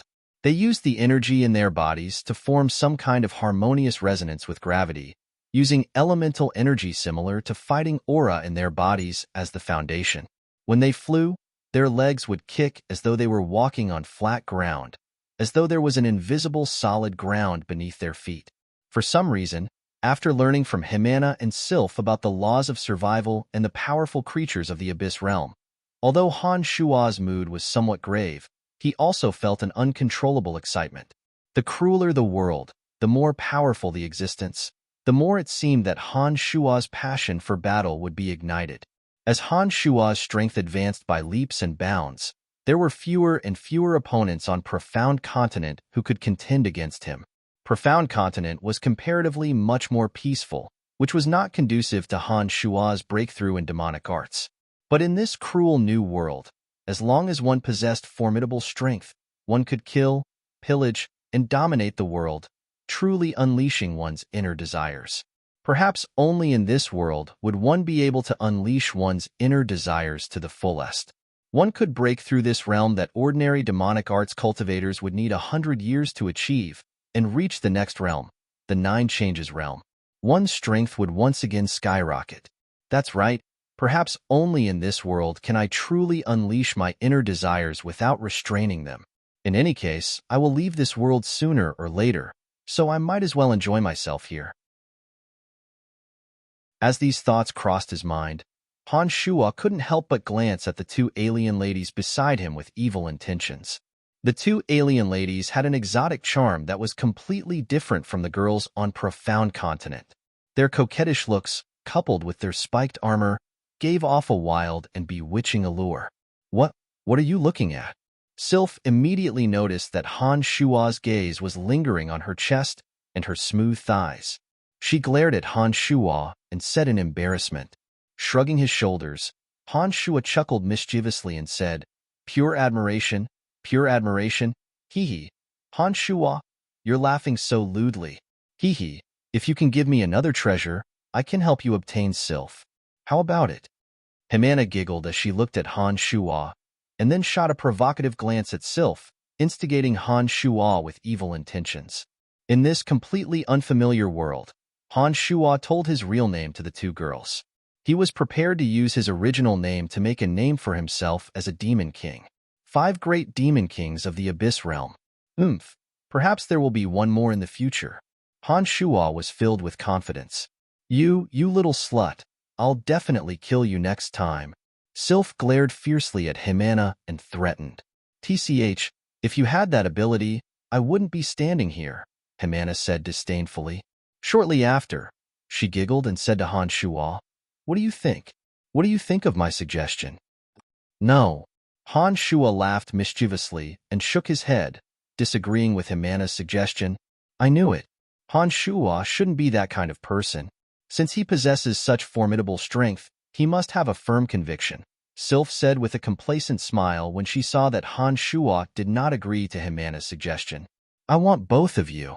As soon as Sylph finished her sentence, Han Shuo chuckled strangely, indescribably arrogant and direct. In the Abyss realm, as long as one possessed sufficient strength, he could have as many women as he wanted. In this unfamiliar world, Han Shuo had completely let go of himself. There were things that he dared not do on Profound Continent, things that he was too weak to say, but now he could say them without any scruples. Oddly enough, as soon as he said those words from the bottom of his heart, Han Shuo suddenly felt a sense of relief. It was as though what he said to his heart coincided with the state of mind of the carnal realm, and had some sort of mystical effect on the advancement of his realm. In this way, Han Shuo had a faint glimmer of understanding in his heart. It looked like he could completely let loose in this world and do whatever he wanted, say whatever he didn't dare say. In this way, he truly believed that he could break through to the carnal realm in this world. You fella, you are really ambitious. Contrary to Han Shuo's expectations, Himana did not blame Han Shuo. This green-eyed young lady who had been hostile to Han Shuo at the start was actually bold beyond Han Shuo's expectations. She looked at Han Shuo smilingly, as though gauging whether Han Shuo had the strength to match his ambition. After sizing up Han Shuo for a while, Himana mumbled to herself, perhaps you really can. If you can gain a certain status and influence in War Demon Valley, having the two of us won't be too difficult. That's true. When he has that strength, I will consider it. The purple-eyed young lady Sylph also sized up Han Shuo with great interest. The purple-eyed young lady, Sylph, was also sizing up Han Shuo with great interest. Unlike Himana, her attention was more focused on Han Shuo's body. If they were on Profound Continent and Han Shuo had said those words, most young ladies wouldn't have been as open-minded as they were. Han Shuo laughed heartily and said arrogantly, Interesting. If I can subdue the two of you, my journey out of my hometown won't be in vain. Haha. We'll be waiting for you. The two ladies exchanged glances and actually began to ridicule Han Shuo in a tacit manner. It seemed that this world was indeed different from Profound Continent. At least, the females were much more open-minded. After walking for a while, Han Shuo suddenly creased his brows and stopped without warning. He raised his hand and gestured to the two ladies behind him. The two ladies simultaneously stopped and sized up Han Shuo in puzzlement. They asked, What's wrong? 5 miles ahead, there's a group of people fighting. Among them is a race with 3 eyes. They seem to be your enemies? Han Shuo explained. What do their opponents look like? Sylph was shocked and hastily asked. They're riding tall, 8-clawed, one-eyed abyssal demons. They look about the same as you, wearing body armor, Han Shuo replied. It's the Shiro Brigade. We're on the same side. Himana exclaimed in a deep voice. Without another word, she circled around Han Shuo and charged towards the enemy. Sylph did the same. She wore a grave expression and didn't have the slightest bit of timidity that one would expect when facing a powerful enemy. Han Shuo opened his mouth and was about to tell them that the enemies of the 3-eyed race were obviously stronger than their side, and that the two of them wouldn't be able to do anything even if they joined forces. However, he discovered that the two ladies had already charged ahead without a care for anything else. Han Shuo shook his head and let out a soft sigh. Shortly after, as though he had thought of something, he chuckled mischievously. He thought, Isn't this the best opportunity for me?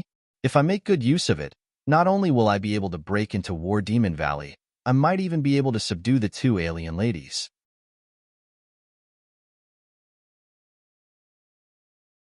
Chapter 520. In a huge swamp, thousands of abyssal creatures were engaged in a fierce battle. These abyssal creatures were all of very high levels. There were triops that were 4 to 5 meters tall, as well as male high-level abyssal creatures similar to Jimena and Sylvie, mounted on giant eight-clawed, one-eyed abyssal demons. It was obvious that the triops had the absolute advantage and were forcing the other side to retreat. These abyssal creatures walked on the swamp as if it were flat ground. Not a single one of them drowned. Colorful blood spurted out. The battle between abyssal creatures was extremely brutal. More often than not, the dead would be torn to pieces. The scene was savage and bloodthirsty. There were only a few dozen triops, and they acted as leaders. Among them, the strongest was similar to Jimena and Sylvie, but not as strong as the one Han Shuo had met in the space-time discontinuum. Under the orders of the dozens of triops, those abyssal creatures of all sizes attacked the Shiro Brigade of War Demon Valley mounted on the eight-clawed, one-eyed abyssal demons like locusts. Jimena and Sylvie, the two from War Demon Valley, had joined the fray ahead of time. They joined forces with the Shiro Brigade and defended against the attacks of the triops with all their might. Casualties occurred all the time. Han Shuo noticed that whether it was the triops of Venomfang Castle or Jimena and the others from War Demon Valley, these high-level beings could skillfully utilize the elemental energy between heaven and earth. Only those huge, ugly, and filthy low-level abyssal creatures could use their bodies to attack. It was obvious that the higher the level, the more powerful they were. From Jimena and Sylvie, Han Shuo also learned some interesting general knowledge about the abyssal realm. According to the two women, any creature in the abyssal realm that had a humanoid appearance was a high-level abyssal creature that had evolved to the extreme. These abyssal creatures all possessed extremely powerful strength. Generally speaking, the huge, ugly abyssal creatures were mostly low-level beings. This was the first time Han Shuo had seen a battle between abyssal creatures. Every time the two forces clashed, they would first use the low-level abyssal creatures to rush to the front. Those low-level beings were simply cannon fodder. The first to die in every clash were the low-level abyssal creatures. Those lucky enough to survive would also die in the subsequent clashes. Their battle techniques were outstanding, and every part of their bodies could be used as a lethal weapon. The tails of the three-eyed race were covered in spikes, and a sweep of their tail could pierce through someone larger than them. After observing for a while, Han Shuo discovered that even with the addition of Jimena and Sylph, War Demon Valley's side was still dying. After a while, the Shiro Regiment in War Demon Valley, as well as the eight-clawed, one-eyed abyssal demons used as mounts, were almost completely annihilated. Only then did the Shiro Regiment remember to retreat. Severed limbs, severed arms, and internal organs were all stripped from their bodies during the battle. The savage, low-level abyssal creatures even swallowed the organs of their enemies immediately after killing them, using their sharp teeth to chew on the organs while continuing to chase after their enemies. Compared to the battles on Profound Continent, these battles between abyssal creatures were so brutal that it made one feel nauseous. The low-level abyssal creatures, in particular, were cruel and disgusting to the extreme. However, these abyssal creatures had long gotten used to this style of battle. Even Jimena and Sylph, the two seductive young ladies, showed no signs of fear. They were fully focused on the battle, and their attacks were extremely vicious and ruthless. Every time a strike landed on an enormous abyssal creature, the elemental energy of lightning and fire would instantly rush into the abyssal creature's body, causing terrifying destructive power that could kill an abyssal creature on the spot. As the casualties on Jimena's side increased, the Shiro Regiment finally decided to break out of the encirclement. After observing for a while, Han Shuo felt that the time had come. He stopped watching and walked step by step towards the center of the brutal battle. Rows of bone spears pierced through the air. Several dozen abyssal creatures from Venomfang Castle, standing in front of Han Shuo, were pierced through by the bone spears. With himself at the center, Han Shuo released boundaries of fear and weakness, and added acid corrosive swamp to the swamp. The art of grand disintegration was a necromancy magic that Han Shuo had mastered not too long ago. It just so happened that he could practice it on these abyssal creatures.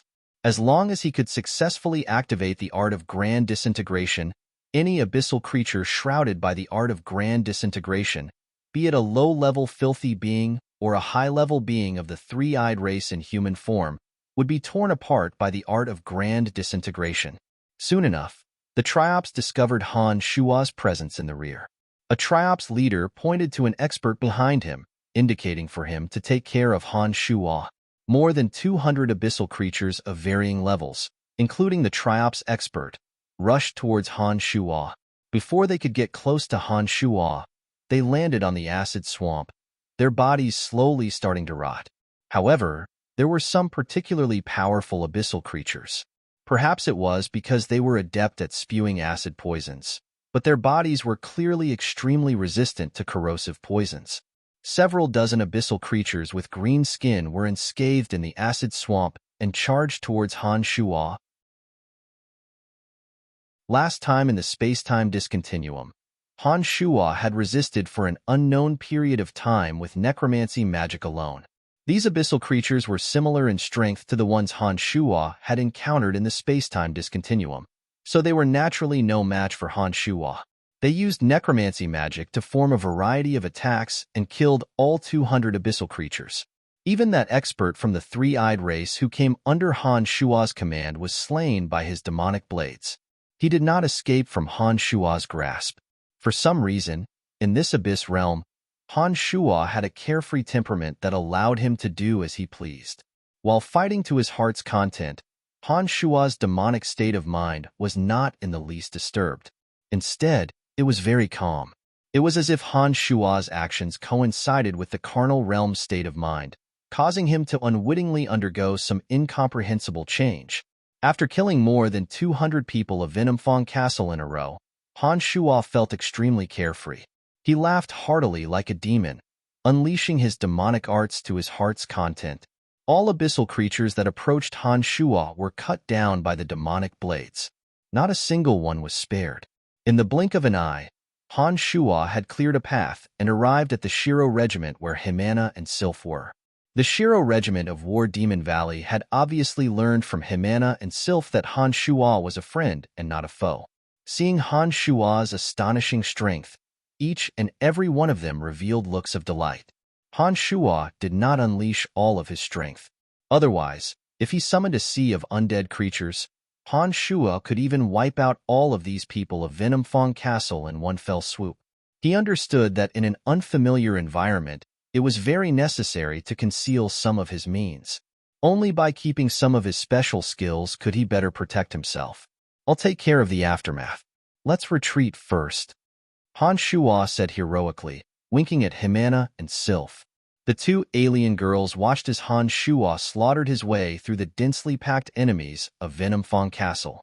Unlike his previous battle with the two of them, Han Shua's viciousness and savagery shocked them greatly. It was only now that they realized that Han Shua did not consider them his opponents at all. The cruel law of competition in the Abyss realm had created a phenomenon where females worshipped the strong. In the eyes of Himana and Sylph, this insolent and callous man who had slaughtered his way through was unstoppable. Their image suddenly grew taller. When they looked at Han Shua again, the two alien girls' eyes naturally became a little more peculiar. It seemed that the more ruthless and cold-blooded Han Shua was, the more they could not help but be attracted to him. Good friend, I, Nanzaro, have decided to make friends with you. Within the Shiro Brigade, a burly man with two arms like pythons and fangs said very heroically to Han Shua. This alien man called Nanzaro was 2 meters tall. His back was full of spikes like a hedgehog, and his arms were like 2 pythons. His palms were like the gaping mouths of pythons, filled with densely packed teeth. He probably cultivated in the element of darkness. Every time he attacked, there would be a tiny flicker of darkness element. His palms were like the gaping mouths of pythons, and a python's tongue flickered in and out. The powerful force of the element of darkness could suddenly burst out from his palms with great power. Nanzaro was much more powerful than Himana and Sylph. The element of darkness in his body had condensed to a point that even Han Shua was amazed. It was as though with just a little more, the element of darkness would fill every corner of his body. Once the impurities in his body were removed, he would be able to form a body of dark element. Han Shuo observed Nanzaro's body with his consciousness and immediately came to a realization. Magi on profound continent cultivated mental strength, using their mental strength to slowly experience and understand the elemental energy until their soul was strong enough to form a soul of element. Then, with the soul of element as the foundation, they would slowly communicate with the elemental energy and attempt to fuse it into their physical bodies to form a body of element. Only when both a soul of element and a body of element were successfully molded could a magus be considered to have laid the foundation for becoming a god.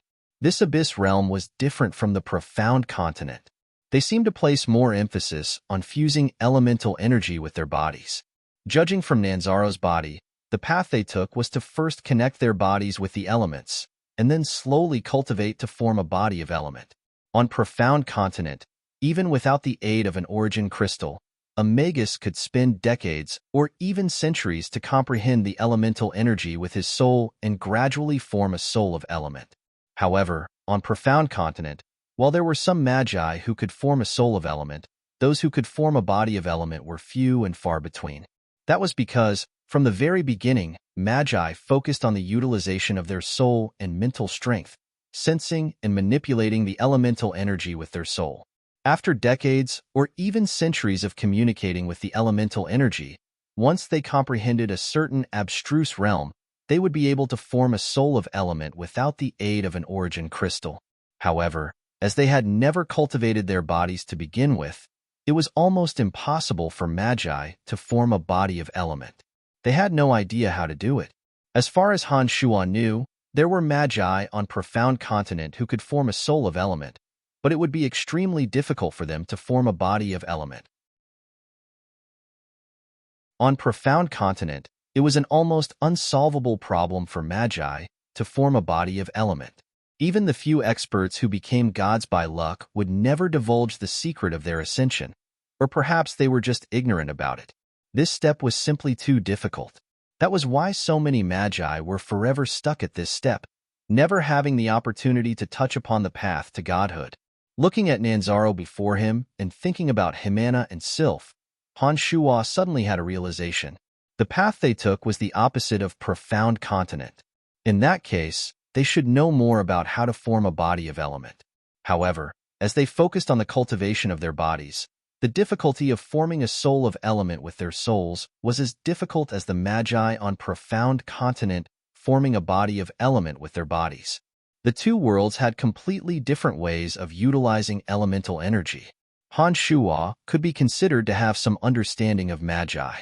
If he had a thorough understanding of the elemental energy in this world and the method of cultivating the body to form elemental bodies, wouldn't that mean that Han Shuo had found a way to become a god? All of a sudden, Han Shuo's heart jolted as he recalled the secret of the next layer of the cemetery of death on profound continent. From the skeletal staff, Han Shuo learned that the cemetery of death seemed to contain the secret of becoming a god. In that case, could the secret of becoming a god be referring to this? Could it be that the secret of becoming a god was the combination of the two worlds' different ways of utilizing the elements?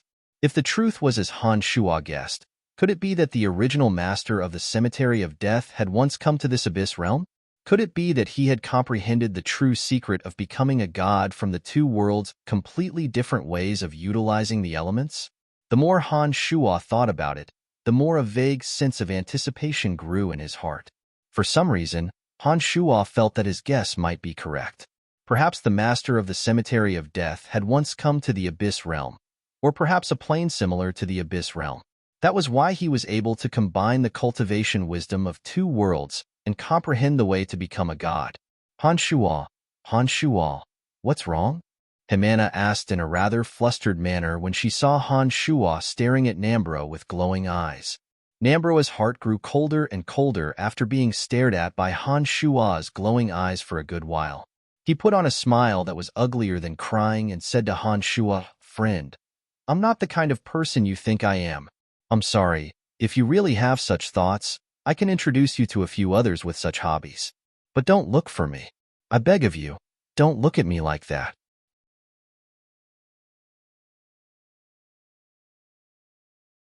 Chapter 521. Han Shua suddenly came to his senses and smiled awkwardly. Don't worry, I'm only interested in beauties like Himana and Sylph. Heh, I was just thinking about something.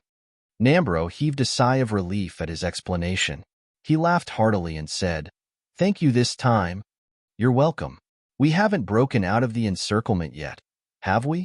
Han Shua turned his head to look at the pursuing Venomfang castle. Seeing some of the abyssal creatures on the periphery of the Shiro squad being killed one after another, he couldn't help but take out his skeletal staff and chant an incantation. Bone spears and acid bogs were released one after another, blocking the three-eyed pursuers. Han Shua didn't summon a massive army of the undead, nor did he have any intention of using demonic arts to turn the tide. Just as he said before, Han Shua was helping the Shiro squad bring up the rear. Very well. Himana and Sylph, the two of you help this friend. Add 100 guards to bring up the rear. I'll be in charge of breaking out of the encirclement. Nambro immediately gave the order. Without waiting for Himana and Sylph to say anything, he flew to the front. His arms flickered like pythons, and wisps of dark smoke shot out from them, forcing the Venomfang castle enemies in front of him to continuously retreat. Han Shua was at the rear, flanked by Himana and Sylph, two charming alien girls. The two girls stuck close to Han Shua, working together with Han Shua to cut down the pursuers one by one, showing no mercy in their attacks. Blood splattered and severed limbs flew. The battle became even more intense in Han Shua's hands. Han Shua, who was well aware of the rules of the Abyss realm, took the lives of several abyssal creatures every time he attacked. The demonic blades in his two hands wove into a net of demonic light, densely covering the ground and cutting the abyssal creatures into pieces. Himana and Sylph, the two charming girls, helped Han Shua clean up while stealing glances at Han Shua. At that moment, Han Shua was filled with allure in their eyes. Han Shua had a joyful expression on his face as he fought fiercely and ruthlessly. With two seductive girls as his companions, he was in an incomparably carefree mood. During the battle, he would exchange ambiguous glances with the two girls from time to time. With the addition of Han Shua, Himana, and Sylph, the Shiro brigade who had made up their minds to break out of the encirclement was rather successful. Han Shua's large area of effect necromancy spells caused great trouble for Venomfang Castle during the battle. After the boundaries of fear and weakness were laid out, Venomfang Castle's offensive collectively slowed down. Due to their fear, their power was clearly not as great as before. Rows upon rows of bone spears and acid bogs caused direct destruction to Venomfang Castle's enemies. As for some of the secrets of the Abyss realm, such as the Planar Guardians, Han Shua reckoned that only existences like Crozius would be able to obtain useful information. My lord, how did you end up meeting people from Venomfang Castle there? Himana asked Nambro gravely, no longer joking around. Himana and Sylph were both extremely talented young experts in War Demon Valley. Now that one of them was clearly capable of becoming a captain, Nambro regarded the two girls with great importance. He explained with a bitter smile, This time, I followed Lord Crozius's orders to gather herbs. When I returned, I was probably discovered by Venomfang Castle's spies. Therefore, they sent 3 squads to surround and annihilate us. Fortunately, I ran into you two and Han Shua. Otherwise, it would have been much more difficult to break out of the encirclement. I see. Venomfang Castle seems to be getting more and more arrogant recently. I heard that a planar passageway has been discovered in their territory. Demon King Golander has sent several powerhouses to Venomfang Castle for the sake of that passageway. Is it because of that powerhouse's arrival at Venomfang Castle that they suddenly became so rampant? The purple-eyed girl, Sylph, thought for a moment and suddenly asked. Han Shua was startled when he heard Sylph's words. He stared at Nambro, trying to see if he knew about this news. By now, Han Shua was finally certain that the cave that appeared in the space-time discontinuum belonged to Venomfang Castle's sphere of influence. Han Shua had come to this material plane from there. Naturally, he would be especially concerned about this news. According to our information, that so-called interplanar passage has been completely destroyed. I'm afraid that those experts sent by Demon King Golander have not gained anything this time. It is precisely because of this that they want to occupy our War Demon Valley in order to return and report to Demon King Golander. Humph. But our War Demon Valley has experienced so many years in the hands of Lord Crozius. We are not that easy to deal with. Don't worry, Lord Crozius has a plan for this. Our War Demon Valley is not afraid of those from Venomfang Castle, Nambro said resolutely. He seemed to worship the master of War Demon Valley, Crozius. But it is said that the ones coming this time are Demon King Golander's Shadow Warriors, Hemana said with a frown, somewhat worried. Shadow Warriors? Are they really Shadow Warriors? Sylph was greatly astonished, as though the name was a taboo. A trace of fear actually flashed in her eyes. Even Nambro's expression changed. Soon after, he said with a somewhat stiff expression, "That's not possible. Shadow Warriors are Demon King Golander's trump cards. They wouldn't come all the way to Venomfang Castle just for a nonsensical matter, would they? I got this information from a high-ranked Venomfang demon I killed a few days ago. It should not be wrong." Hemana's face was filled with worry. She seemed to be worried about the safety of War Demon Valley. It seemed that the Shadow Warriors under Demon King Golander were extremely terrifying to them. If that is really the case, we must return to War Demon Valley as soon as possible. I must immediately inform Lord Crozius of this news. Not only are the Shadow Warriors powerful, every single one of them is a demon to the extreme. If they were to come to Venomfang Castle, our War Demon Valley would really be in big trouble, Nambro said with a grave face. Nambro's expression was solemn as well, even a little fearful. It seemed like the Shadow Warriors under Demon King Golander's command were infamous. Yes, it would be best if we report this to Lord Crozius as soon as possible. In case it really is the Shadow Warriors, we must make preparations in advance. At the very least, Lord Crozius should report this to Black Jade City. Hemana nodded and said in a rather heavy voice. Black Jade City was the city where the great Demon King Manticore resided. Han Shuo was well aware of that. Hemana's words clearly showed that she did not have a good opinion of War Demon Valley's current strength, and hoped that Crozius would seek help from his master Manticore. If it really is the Shadow Warriors, I'm afraid we won't make it in time. Nambro sighed and hastily said, "Return to the valley at the fastest speed. I must report this news to Lord Crozius at once."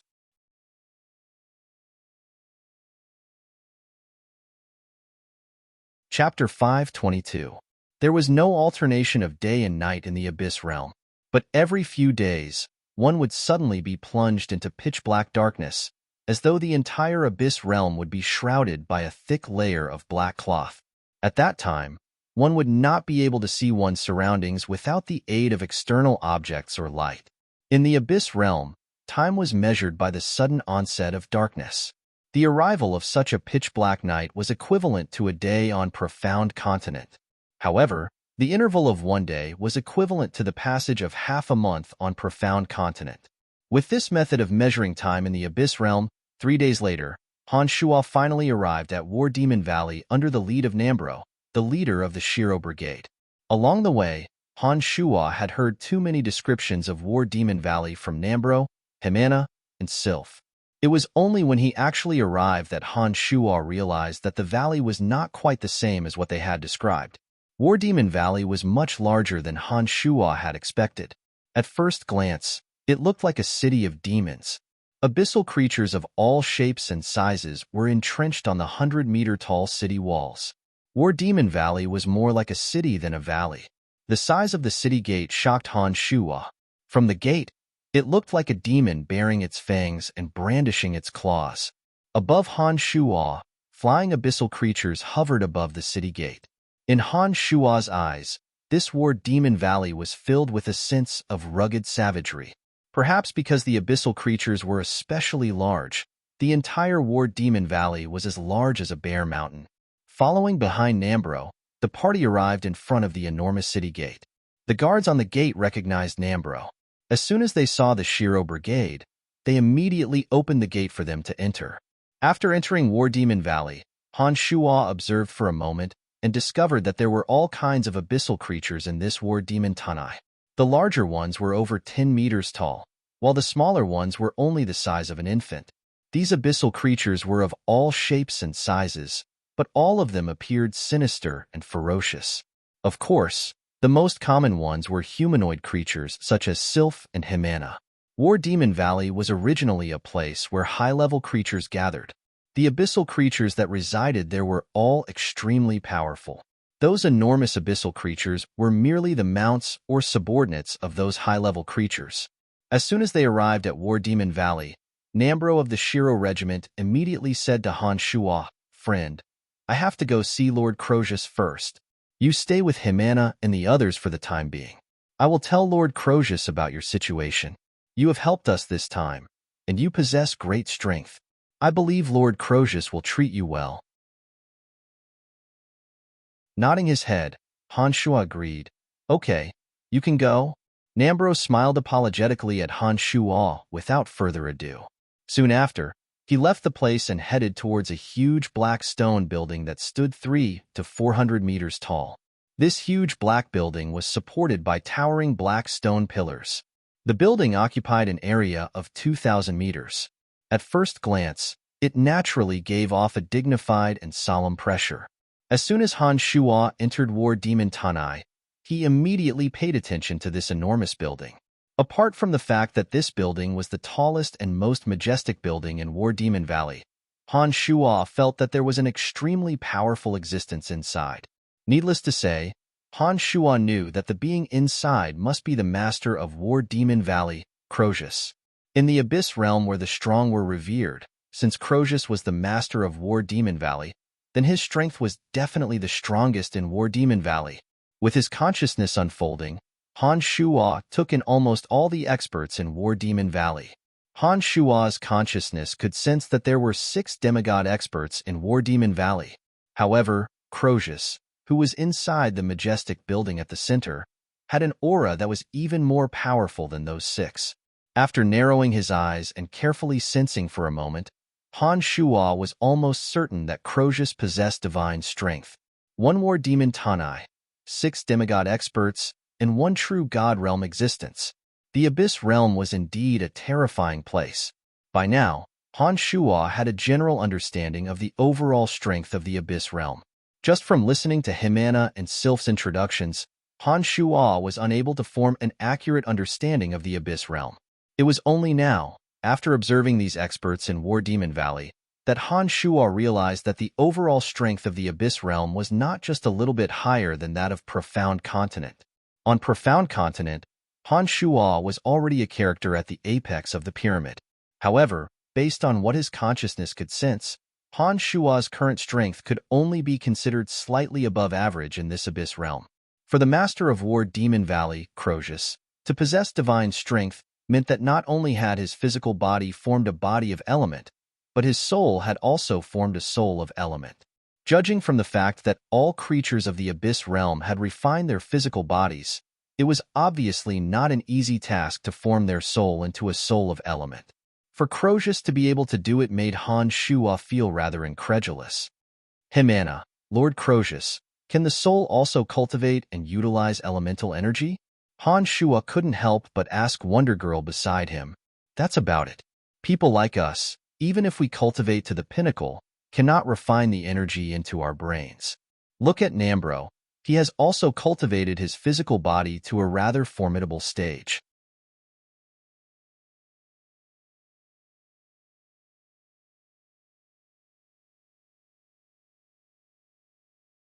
Chapter 523. As soon as Han Shuo saw the man approaching, an instinctive sense of disgust welled up in his heart. Following the arrival of this man, the surrounding air was filled with a fishy odor. Han Shuo carefully sensed and discovered that the fishy odor actually originated from this sickly man. The man riding on the giant ghost-faced spider looked somewhat different from Himana and Sylph. He seemed boneless, giving off a weak and powerless feeling. His waist was even slimmer than a woman's, and his green cheeks were covered with blotches. He looked very ugly. He wore a black iron badge on his chest. There was a picture of a ferocious demon on the badge. In the picture, the demon was holding 2 bloody monster heads in its mouth. It looked lifelike and gave off a sinister and evil feeling. From Himana and Sylph, Han Shuo gained some understanding of the division of power in the Abyss Realm. In the Abyss Realm, there were all kinds of abyssal creatures of varying levels. To the lower-level abyssal creatures, they could only serve as cannon fodder mounts. They were not qualified to enjoy any higher-level treatment. Apart from the lower-level abyssal creatures, the higher-level abyssal creatures were divided into abyssal guards, destroyers, rakshasas, and demons. Each level was further divided into 3 levels. Only the higher-level abyssal creatures that could enter a city or a faction's guard could be considered the lowest level of abyssal guards. Their strength would gradually increase through the constant slaughter. Mid-level experts like Himana and Sylph, who could rise to prominence, would advance to the level of destroyer through the number of enemies they killed and their own strength. Among them, Sylph and Himana were level 1 destroyers, while Nambro, who had left earlier, was a level 3 destroyer. Above that, those who could establish their own position in a city or a faction were called Rakshasas. These Rakshasas could have their own guards. For example, the man with the Rakshasa tattoo on his chest had 2 bloody monster heads in his mouth. This meant that he was a level 2 Rakshasa. Above Rakshasas were demons. These so-called demons were the true leaders of a faction. For example, War Demon Valley's Crozius and Venomfang Castle's Maglor were level 1 demons. Every demon could cultivate their strength to every part of their body, including every cell and even the brain. Above the demons were the 5 most powerful abyssal demon kings of the Abyss Realm. The 5 abyssal demon kings were like an insurmountable mountain that stood in the way of all abyssal creatures. They were worshipped by billions of abyssal creatures. They were the true rulers of the Abyss Realm. Himana and Sylph were only level 1 destroyers. Compared to this level 2 Rakshasa, both in terms of strength and status, they were far inferior. In the Abyss Realm, the strong preyed on the weak. Whoever had the bigger fist was the boss. If not for the fact that Himana and Sylph were both squadron leaders of the War Demon Guards under Crozius, they would have long been robbed by this man. However, even Crozius, the master of War Demon Valley, would take special care of these Rakshasas because he valued true experts. There were only 6 Rakshasas in War Demon Valley. In every great battle, these 6 Rakshasas were the main force of War Demon Valley. In the Abyss Realm, experts were many times more important than women. Therefore, Crozius had long since tacitly agreed to some of this Rakshasa's words. Han Shuo, he's Brakya, Sylph cautiously reminded Han Shuo. On the way here, Han Shuo had learned from Sylph and Himana about the distribution and names of some experts in War Demon Valley.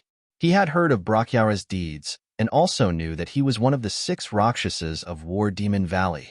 On the way here, Nambro had even told Han Shuo that Brakya coveted Himana and Sylph, and warned Han Shuo to be careful when he arrived at War Demon Valley. Back then, Nambro had told Han Shuo that Brakya possessed extraordinary strength. If Han Shuo wasn't certain that he could deal with him, then it would be best for him to give up on Himana and Sylph. Otherwise, he might suffer a fatal disaster. However, Nambro had also said that if Han Shuo was confident that he could defeat Brakya, then he might as well fight to his heart's content. As long as Han Shuo could survive a great battle with Brakya, then he would immediately have a place in War Demon Valley. The Abyss Realm was a world where the strong were revered. Here, age and qualifications were not important. As long as one possessed sufficient strength, one could obtain everything in the shortest amount of time through battle. Wealth, women, and the like were easily obtainable. You 2 women, come with me. Kill that man. After staring at Han Shuo and Himana for a while, Brakya creased his brows and coldly threw down those words. Soon after, he turned around and left. Obviously, he didn't take Han Shuo seriously at all. The 10-meter-long ghost-faced spider carried Brakya on its back and turned around very gracefully. As Brakya turned around, a tall and sturdy expert with 6 arms suddenly shot out from behind the enormous ghost-faced spider. This expert was slightly stronger than Himana and Sylph. He was a level 2 destroyer. As a Raksha, Brakya could rear his own subordinates. He had personal guards independent of War Demon Valley. As he turned around and left, Han Shuo discovered that there were a dozen oddly shaped high-level abyssal creatures behind him. They were all destroyers, probably Brakya's personal guards. In order to ascend to the heavens in a single bound, one had to climb over the heads of experts. There was nothing better than Brakya delivering himself to Han Shua's doorstep. Imana, Sylph, stand here. Let's see who dares to touch you. Han Shua let out a cold snort when he saw that Himana and Sylph were actually thinking of leaving with Brakya under Brakya's deterrence. In the next moment, Han Shua shot out like a bolt of lightning. Without waiting for the six-armed destroyer to arrive, Han Shua took the initiative to attack. Mystical glacial spellfire suddenly erupted from both his hands. Two long trails of purple spellfire emerged from his palms. Two streaks of bewitching colors flashed across the void like meteors. Before the destroyer could make a move, Han Shua had already closed in on him. He didn't even give the destroyer a chance to retaliate. As he passed by, the two streaks of bewitching spellfire entered his body in a flash. A miserable howl came out of the destroyer's mouth. Han Shua didn't even look behind him. He went straight after the level 2 Raksha, Brakya, who had shown extreme contempt for Han Shua and left on the enormous ghost-faced spider. Huh! Brakya couldn't help but exclaim softly when he heard the miserable howls of his underlings behind him. He turned his head to look behind him from the back of the ghost-faced spider. At a glance, he saw his underlings who had turned into charcoal and fell to the ground, as well as Han Shua who had a demonic air about him. You lot, get up there. Don't be as useless as that trash. Brakya lightly patted the ghost-faced spider, and it docilely stopped. Brakya turned around and coldly looked at the few personal guards behind the ghost-faced spider. He licked his lips, smiled cruelly, and gave his instructions. You're not going to be a ghost-faced spider. The 6 destroyers, having been baptized in slaughter in the Abyss realm, possess strength on par with a sacred grade expert on Profound Continent. The 6 of them joined forces to deploy strange and marvelous techniques, spewing out acidic toxins, slashing with sharp blades, or baring their fangs and brandishing their claws to attack at close range. Hehe, I'm going to step on your corpses. How delightful. Han Shua laughed heartily.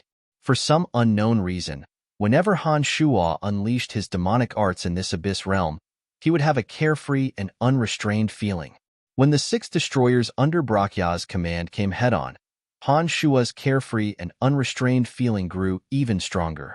Suddenly, the demonic blade shot out explosively. The bloody radiance of 10,000 slashes transformed into a sharp ball of light. The bloody radiance of 10,000 slashes sent streaks of bloody light flying. A thick scent of blood spread in all directions. Evil killing intent was released without the slightest concealment. This was the city gate of War Demon Valley. Various high-level abyssal experts of War Demon Valley came and went. Not a single one of them became nervous when they saw someone fighting. On the contrary, they looked excited and crowded around to watch. It seemed that in the cruel and competitive Abyss realm, there were indeed no cowards who were afraid of death. Wherever the bloody radiance of 10,000 slashes passed, bloody light would surge and churn, releasing extremely pure evil killing intent. The 6 destroyers under Brakya's command also sensed the terror of the bloody radiance of 10,000 slashes at the same time.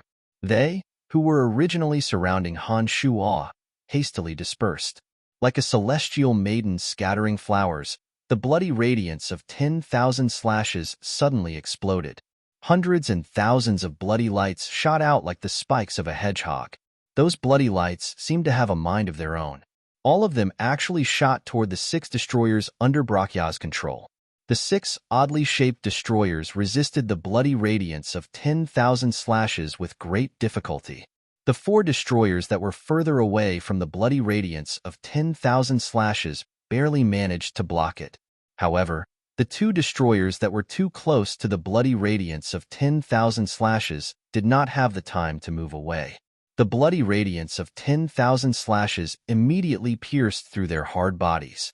Blood sprayed everywhere. Hehe. Han Shua grinned hideously. Like a ghost, he approached the other 4 destroyers. His speed was so fast that it was dazzling. Before the destroyer could react, it opened its mouth wide, as if preparing to spit venom. Like a javelin plunging in, Han Shua's fist stuffed into the destroyer's mouth, directly piercing through its neck and protruding out. The destroyer's eyes widened in fear as its life came to an abrupt end. After killing the destroyer with his mouth, Han Shua revealed a cold smile that sent chills down one's spine. With a shake of his arm, the destroyer's head that was hanging on his arm exploded like a rotten watermelon. Brain juice mixed with blood splattered everywhere. Awesome. So awesome. Han Shua laughed heartily. He felt as if he had let go of the knots in his heart and acted as he pleased. His demonic arts had actually reached a wonderful realm. It seemed as if every punch and every strike was in accordance with the rules of battle.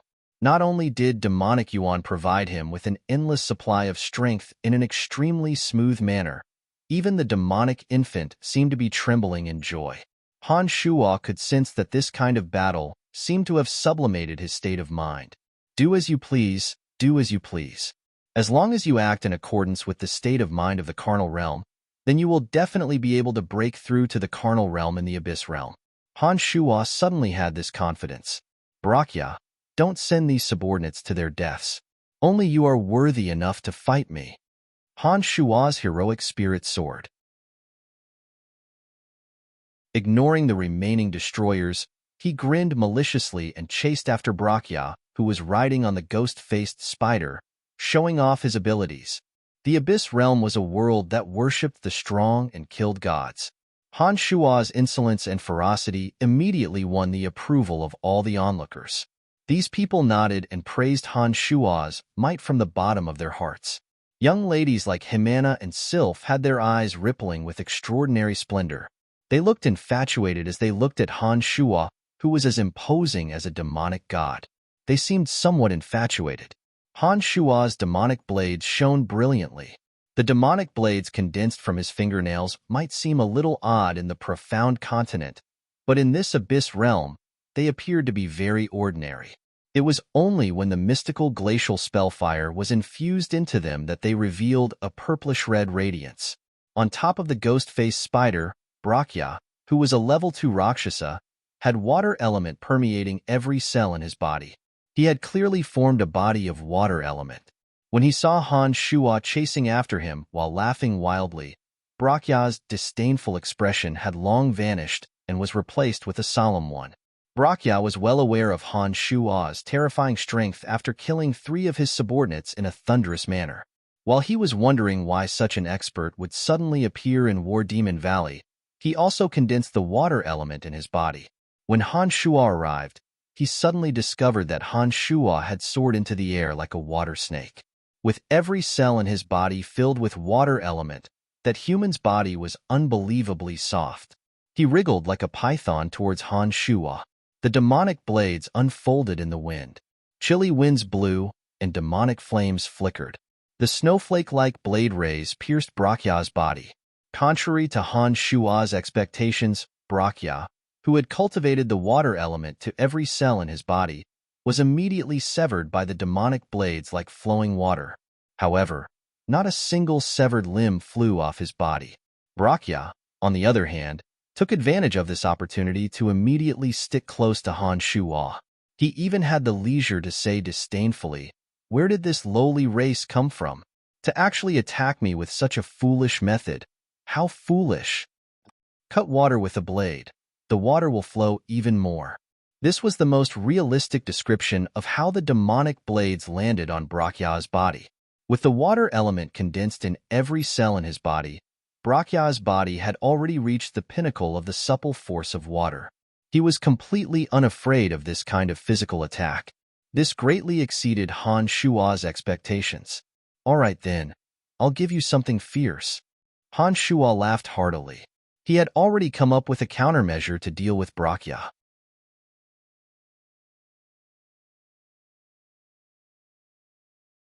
Chapter 524. Brakya coiled towards Han Shua. His body was as soft as a boneless python. Water element filled every cell of his body. Once he formed his elemental body of water, he was impervious to heavy blows. However, the elemental body of water wasn't invincible. When Han Shua realized that his attacks were useless, he immediately understood where the problem lay. He smiled as he waited for Brakya to slither towards him like a python. Soon after, with a shake of his hands, blazing red demonic flames surged out and surged towards Brakya. "Damn it! You're a fighter of fire." Brakya let loose a torrent of curses and wrapped himself around Han Shua's body. As though he had been struck by lightning, he retreated hastily. He was extremely wary of the blazing demonic flames gushing out from Han Shua's hands. Every high-level creature in the Abyss realm was known as a fighter of different elements according to the elemental energy they cultivated in. Himana and Sylph were fighters of thunder and fire. Nambro was a fighter of darkness, and this Rakshasa Brakya was a fighter of water. Elemental energies reinforced and restrained each other. Brakya, who cultivated in the elemental energy of water and formed his elemental body of water, was still wary of blazing flames. The blazing flames formed from Han Shua's mystical glacial spellfire were formed entirely from demonic yuan and possessed a sinister, incinerating nature.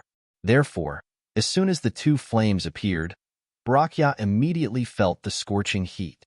The burning power seemed to be able to evaporate all the water element in his cells. Brakya had no choice but to retreat. However, as he had moved too quickly in Han Shua's lightning-fast attacks, he was unable to completely escape from the pursuit of Han Shua's two flames. Brakya let out a strange, owl-like howl as he hastily condensed the water element in his body, forming a thin layer of crystalline ice film on the surface of his body. Soon after, he used his two hands to forcibly extract the water element from his body, forming a crystal ball that overflowed with cold air, forcing back the scorching heat of the two flames. Who was this guy? How could he put Brakya in such a difficult position? Since when did our war demon valley produce another Rakshasa? The onlookers were watching the battle in astonishment. They were shocked when Brakya retreated. Each and every one of them was sizing up Han Shua, who was standing proudly in the middle of the battlefield. Among them, the most excited were none other than Himana and Sylph. In the Abyss realm, the strong were revered. As long as one's strength was valiant enough, their words would carry weight. Seeing that Han Shua was actually able to force Brakya to retreat with lingering fear, these two beauties of the Abyss realm were beyond excited. If Han Shua could defeat Brakya, Han Shua would immediately go from being unknown to everyone.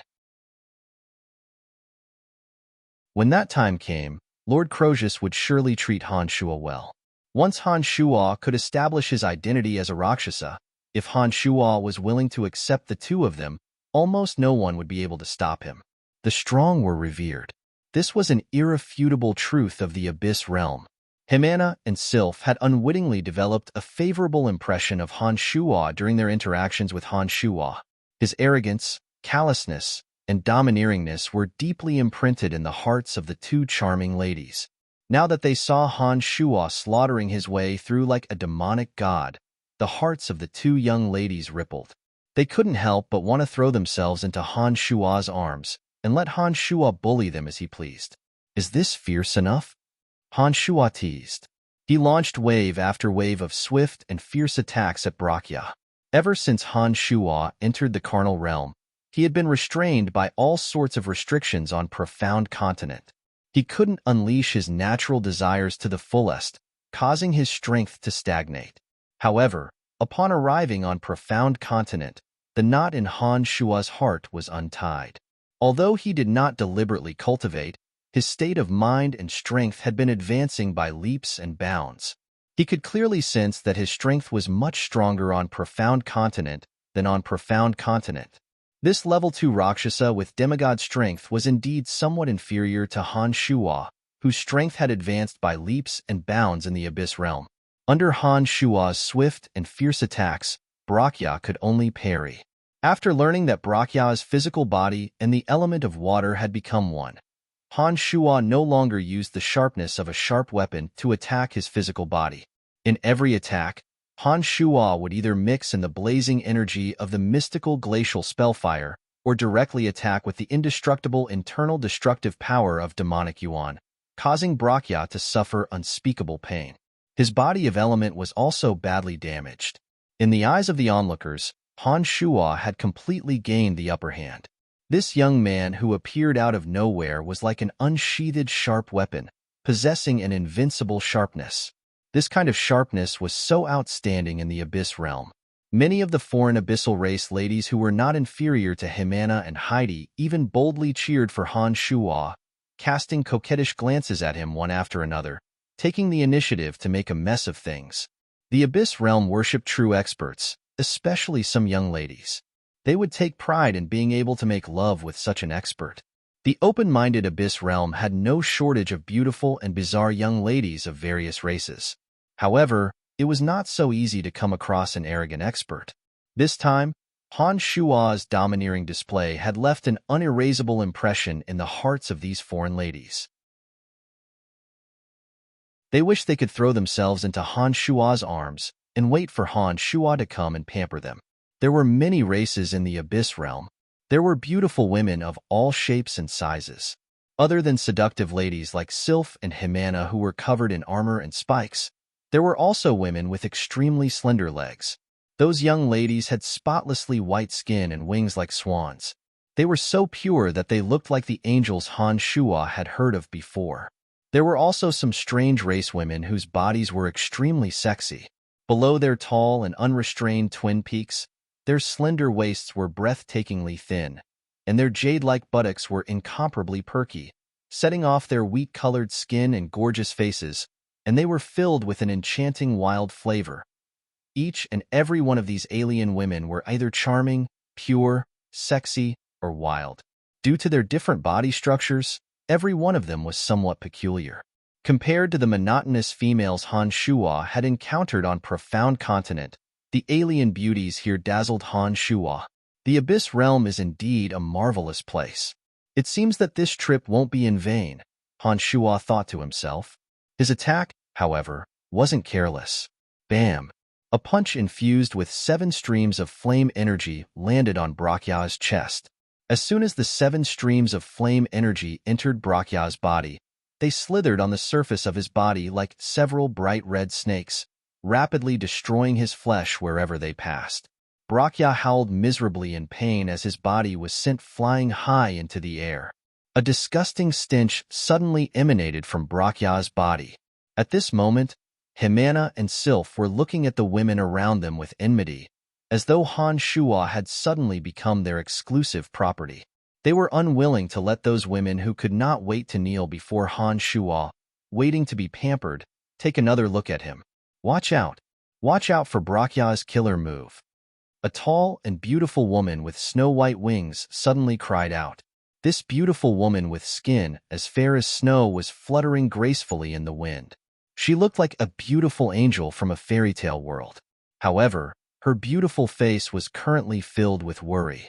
When Sylph and Jimena saw her cry out in alarm from within the crowd, their faces suddenly revealed dispirited expressions, as though they were ashamed of their inferiority in front of this strangely beautiful young woman. This feeling made them feel very helpless. However, after staring blankly for a moment, the 2 women exchanged glances and suddenly cried out in unison, Han Shua, watch out for Brachya. At this moment, Brachya's body, which had been sent flying by Han Shua's attack, emitted a dense stench.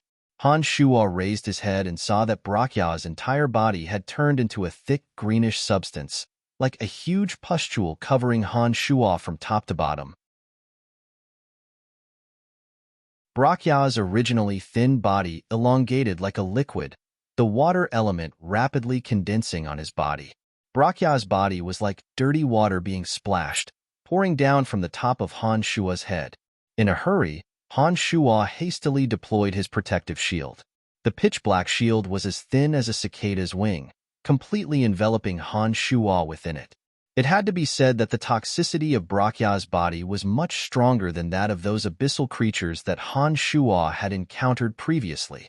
As soon as his liquid-like body landed on Han Shua's protective shield, thick green gas immediately emitted. Almost immediately after contact, Han Shua's protective shield was on the verge of shattering. Demonic Yuan frantically surged towards the protective shield.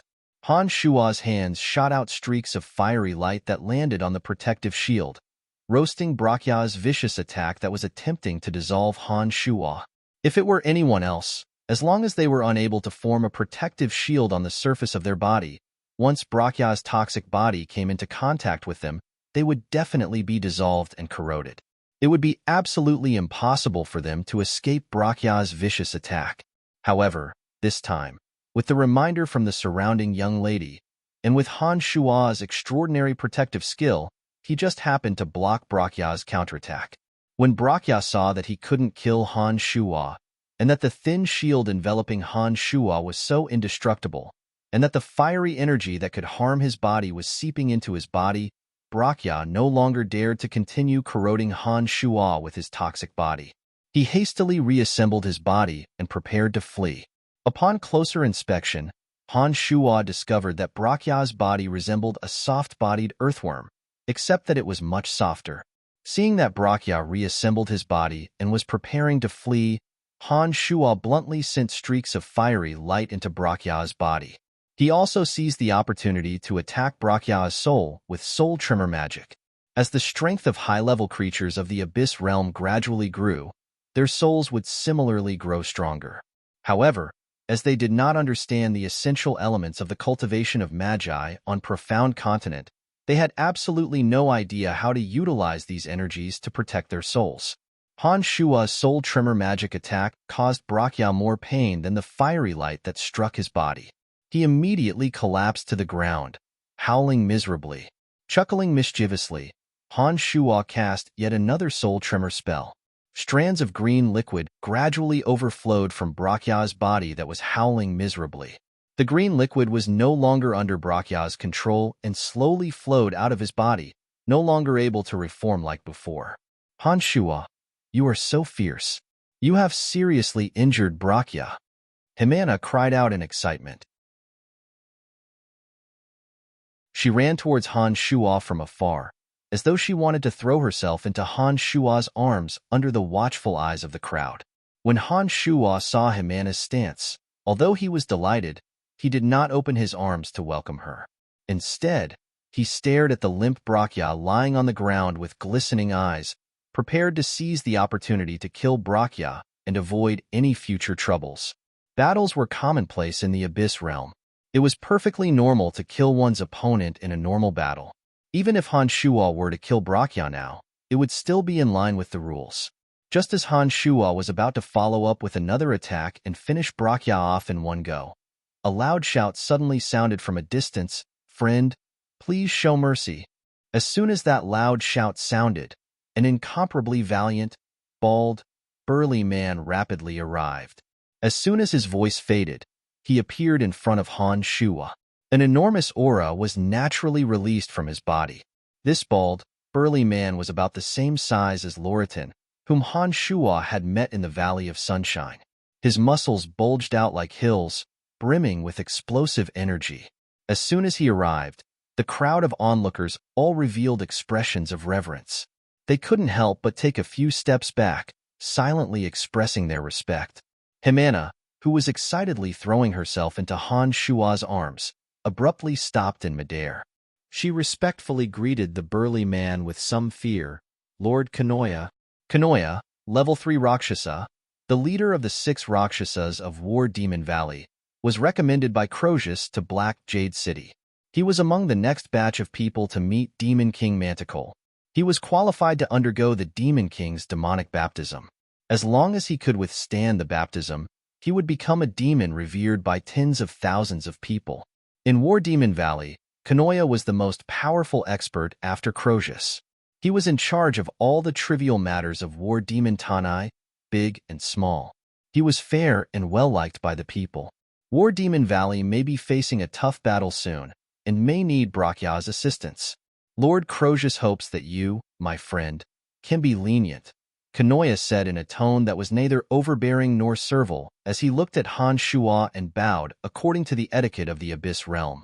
Han Shua nodded and looked at Brachya at his feet contemptuously. Soon after, he put on a faint smile and said to Kanoya, "I wish to meet Lord Crozius.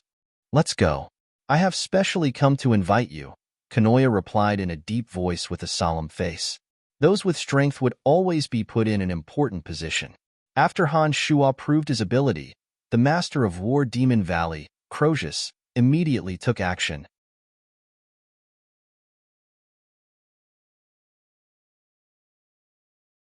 Chapter 525. Under the watchful eyes of the crowd, Han Shuo followed behind Quinoa, heading towards the most majestic building in War Demon Valley. When the two alien ladies, Himana and Sylph, saw that Han Shuo had been invited by the master of War Demon Valley, Crozius, and was accompanied by Quinoa, a person of real power, they simultaneously revealed looks of joy on their faces. When they passed by the purple-eyed lady, Sylph, Han Shuo grinned, winked at Sylph, and said, "Remember, you and Himana are my people. Wait for me." Sylph was not the slightest bit annoyed by Han Shuo's words under the watchful eyes of the crowd. On the contrary, she shyly nodded and replied in a low voice, "Got it? Haha, I like you." Han Shuo laughed heartily in his heart. "Friend, you are indeed a sentimental person. As long as you are willing to stay in War Demon Valley, you can have any woman you want. Even Lord Crozius' beloved daughter is not out of the question." "Haha, I think she has already given her approval." Quinoa laughed heartily, teasing Han Shuo without the slightest regard as an outsider. "Uncle, what nonsense are you talking about?" said a young lady, as beautiful as an angel from the crowd behind Han Shuo. She had a pair of pure white wings and was as beautiful as an angel. Han Shuo stared blankly for a moment. Soon after, he saw the beautiful young lady floating in the crowd. He did not expect that this young lady was actually Crozius' daughter. Recalling her previous reminder, Han Shuo bowed in awkward abyssal etiquette, revealed a bright smile, and said, "Thank you for your reminder, Mississippi, you're welcome. If Mister can stay in War Demon Valley, I hope that you can give me some guidance in martial arts. In your battles, I have seen many miraculous techniques. I am truly amazed," said the young lady with the appearance of an angel and a graceful temperament. The corners of her mouth hooked into a faint curve as she spoke in a reserved manner. "Haha, War Demon Valley is a good place. If nothing unexpected happens, I think I will be staying. If Miss is free, you can look for me anytime." Han Shuo very straightforwardly agreed to the beautiful young lady's suggestion. Then, he took one last look at Brakya, who had yet to fully recover, and coldly said, "Brakya, you are no match for me. Let me give you a piece of advice. Know your place, or you will die without a doubt." Having said that, Han Shuo no longer looked at Brakya's ugly face, which had barely managed to reconstruct itself. He said softly to Quinoa, "I'm sorry to have kept you waiting. Let's go." "You're welcome. Please." Quinoa replied with a smile as he led Han Shuo towards the most magnificent building in War Demon Valley. After taking a few steps, Quinoa turned his head and shot a glance at Brakya, who had completely condensed his body. When their eyes met, Quinoa shook his head slightly and sighed softly, as if hinting Brakya to give up on the idea of retaliating against Han Shuo. "Let's go." Brakya got up and looked at Han Shuo's departing figure with a cold gaze. Finally, he coldly glanced at Himana and Sylph and said in a deep voice. Himana and Sylph, upon seeing Han Shuo leave, felt a sense of insecurity in their hearts. However, when they recalled Han Shuo's overbearing manner and the situation under the watchful eyes of so many people, they understood that no matter how much hatred Brakya had for them, he wouldn't do anything to them in this place. In addition, as long as Han Shuo didn't die, Brakya wouldn't dare to attack the two of them. Otherwise, if he angered Han Shuo, Brakya would have no way of surviving. Therefore, although the two girls felt a chill in their hearts under Brakya's sinister gaze, they weren't too afraid. On the contrary, they put on arrogant faces and didn't look Brakya in the eye. Two little bitches who rely on their master's power. I will *CK you to death sooner or later. Brakya sinisterly left behind these words before turning around and leaping towards the enormous ghost-faced spider. He led the remaining few guards and left the area with their tails between their legs. Along the way, the people of War Demon Valley took the initiative to make way for Brakya. They didn't dare to reveal any mocking or disdainful gazes on their faces. Instead, they fearfully lowered their heads and said nothing, inwardly cursing Brakya's lack of magnanimity. A defeated Rakshasa was still a Rakshasa. In the Abyss realm, where people's lives were easily taken at the slightest provocation, only death awaited those who were weaker than the other party.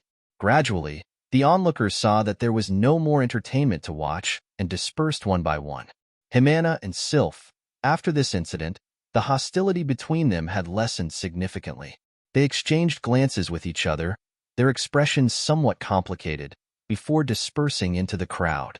On top of the majestic building at the center of War Demon Valley, a man of steel with a rugged and resolute appearance covered in sharp spikes stood like a boulder on top of the magnificent building. His pair of gray eyes were deep and spirited, somewhat different from his tough and deep temperament.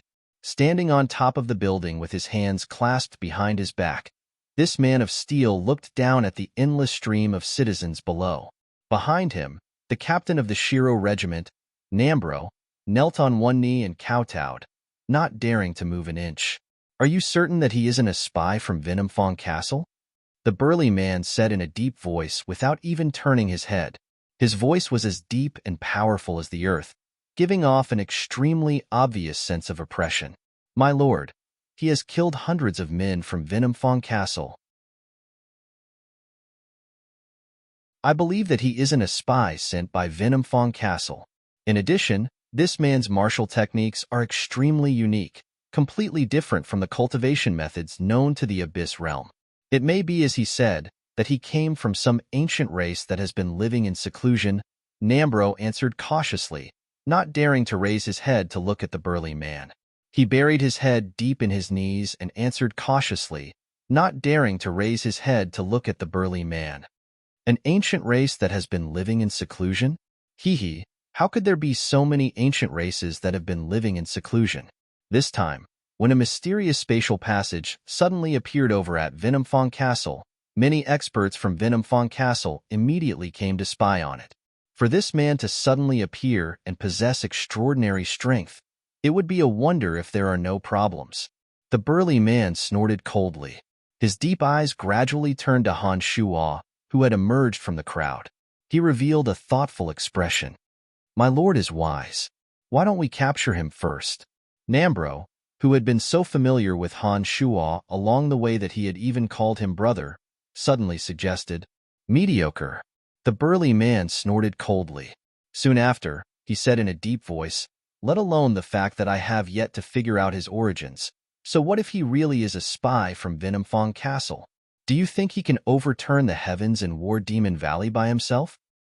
"My lord is wise. My lord is wise," Nambro said in a trembling voice. He didn't even dare to raise his head. "Humph, if he really is a useful talent and is willing to stay in our War Demon Valley, then I won't pursue this matter any further. Then, I won't continue to pursue the matter of your unfavorable start this time. Otherwise, you can break one of your arms as atonement." The burly man waved his hand, and without waiting for Nambro to say anything, he said without turning his head, "Stand down." Nambro bowed respectfully once more and retreated step by step with his head lowered. Only when he reached the door did he turn around and leave with a trembling heart. As soon as he walked out of the black stone door, Nambro immediately exhaled a breath of cold air. He realized that cold sweat had already covered his entire body without him realizing it. "Mr. Han Shuo, may I know where your race lives? Seeing that your martial skills are extremely special, I'm really curious. Just what kind of place can produce a powerful expert like you?" As they walked shoulder to shoulder towards the center of War Demon Valley, the level 3 Raksha Quinoa smiled and began to beat around the bush. Han Shuo looked around with a beaming smile all along the way. He never directly answered any of Quinoa's questions, and would only evade them. At this moment, just as he was about to find an excuse to dodge the question, his consciousness suddenly sensed an expert spying on him from the top of a majestic building ahead of him. The master of War Demon Valley, Crozius, had successfully molded his body of element. With the help of Demon King Manticore, he had also successfully molded his soul of element. Even though they were separated by thousands of meters, Han Shuo's consciousness could still clearly sense the enormous aura. Han Shuo raised his head to look at Crozius in the building ahead of him. The arrogance that a demonic arts cultivator should have had erupted uncontrollably. For some unknown reason, in the carnal realm, Han Shuo was extremely unaccustomed to any living being looking down on him. Even if this living being was more powerful than he was, he still wouldn't allow it. As soon as Han Shuo sensed Crozius's disdainful gaze, he no longer paid any attention to Quinoa, who had ulterior motives, and abruptly soared into the sky with the art of the demonic ninth heavens.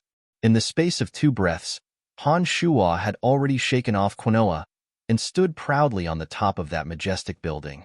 He stared directly into the eyes of that burly man with the body of a boulder. "So, you are Han Shuo?" Crozius looked at Han Shuo up and down in a rather odd manner. He seemed to be surprised by Han Shuo's presumptuous behavior. He then added, "Other than Lord Manticore, any expert who comes to War Demon Valley, no matter how powerful, will have to climb up step by step from the first floor. This is my rule. Do you know that? I don't care about rules or not. I don't like it when someone looks down on me from above, even if you are more powerful than me." Even if he couldn't defeat this Crozius, Han Shuo was confident that he could escape unscathed. Therefore, Han Shuo was not afraid in the slightest. Crozius stared at Han Shuo for a good while.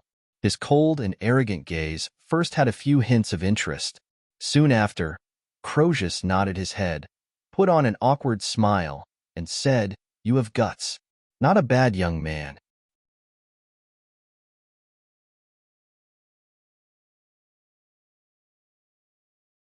Chapter 526. While Crozius and Han Shuo were conversing, Quinoa, who had been leading Han Shuo, arrived rather anxiously. When Quinoa saw Han Shuo and Crozius standing face to face, with a rather unyielding attitude, he couldn't help but stare blankly for a moment. Soon after, he looked at Crozius with an inquiring gaze, as though seeking his opinion. More than a dozen level 3 destroyers like Nambro suddenly appeared out of nowhere. Each and every one of them hovered in midair and surrounded Han Shuo. Among them was an ice-cold, pale old man.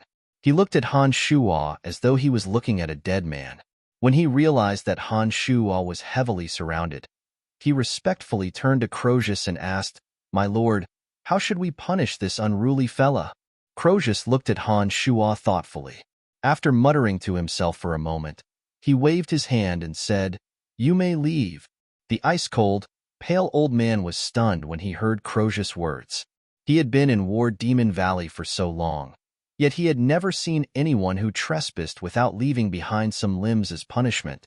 Now that he saw Crozius being so magnanimous, he couldn't quite get used to it. "Yes, my lord." Although the old man's mind was filled with questions, he didn't open his mouth to ask.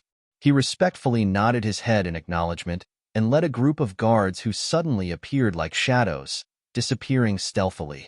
Crozius gazed deeply at Han Shuo. After the guards disappeared, he shot a glance at Quinoa behind Han Shuo. With a gentle expression, he said, "Quinoa, you may come in as well." Quinoa smiled faintly. Perhaps it was because both of them took the unyielding path. Quinoa was deeply trusted by Crozius and didn't fear him as much as an ordinary person. After Crozius finished speaking, Quinoa bowed and gestured at Han Shuo, saying, "Please." Han Shuo did not stand on ceremony. Although he understood that the master of War Demon Valley, Crozius, possessed unparalleled strength, Han Shuo, who had cultivated his demonic arts to the carnal realm, was confident that he could escape unscathed. Therefore, he did not hesitate in the slightest. At Quinoa's invitation, he calmly walked into the incomparably spacious room. Gazing into the distance from this room, one could see the entire War Demon Valley. Although the interior of the room was huge, there were no gorgeous decorations. There was only a rugged table and chairs made of strange stones. After Han Shuo and Quinoa walked in, Crozius pointed to a few empty stone chairs in front of him, indicating for Han Shuo and Quinoa to take a seat. After Han Shuo and Quinoa sat down, Crozius said to Han Shuo, "Brakya is one of the 6 Rakshasas of War Demon Valley. If it were in the past, I wouldn't have questioned you if you killed him in battle. But now that War Demon Valley is at a critical juncture, Brakya still has use for you. That's why I sent Quinoa over to ask you to be magnanimous.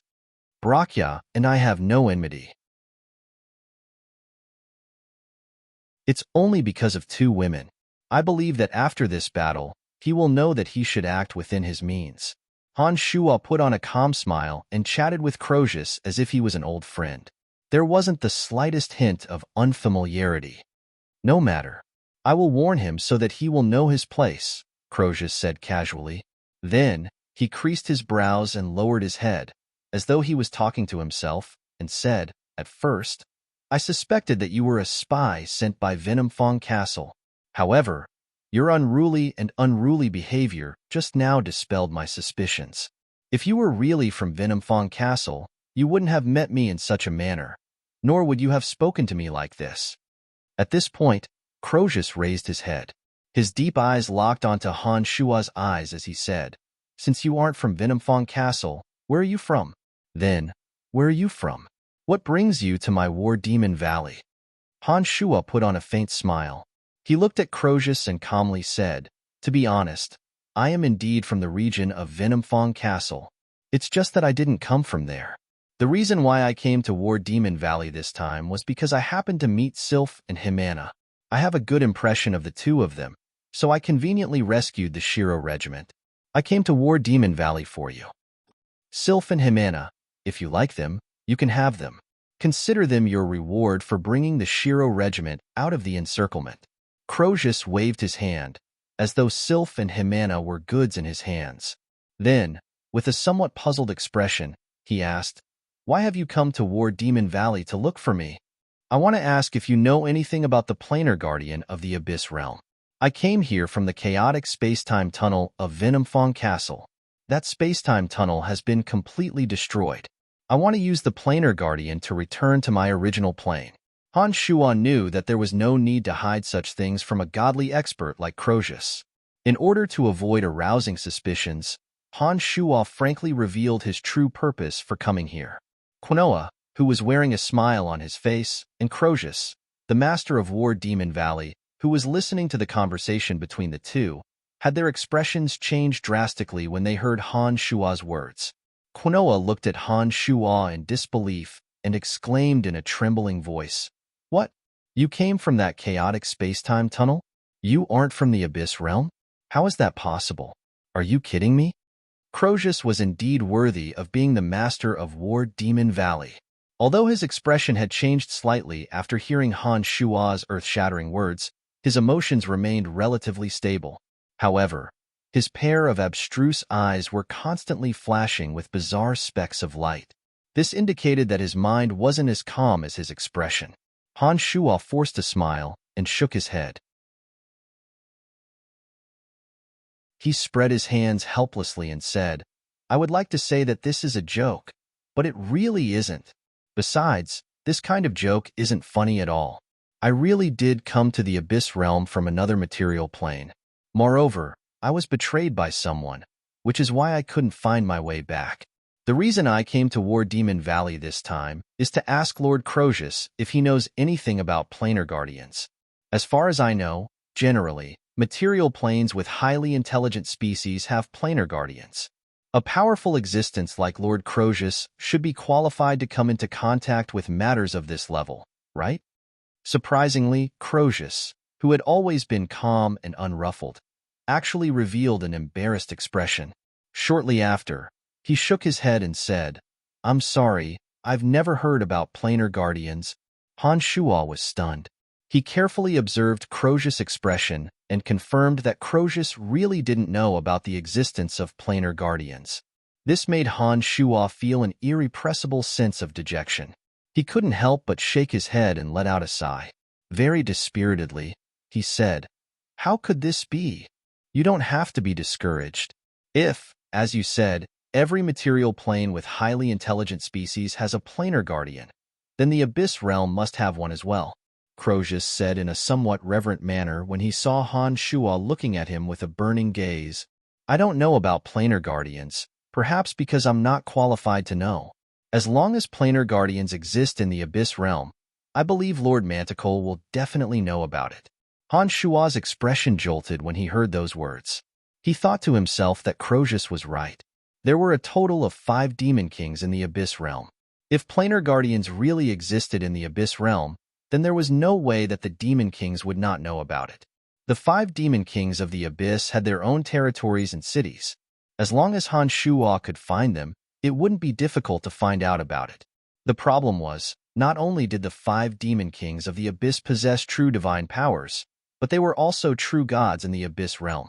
Did an unknown character like Han Shuo have the qualifications to receive the summons of the 5 Demon Kings of the Abyss? Just the master of War Demon Valley before him, Crozius, possessed the strength of a true god. Han Shuo dared not imagine just how powerful Manticore, as the master who created them, must be.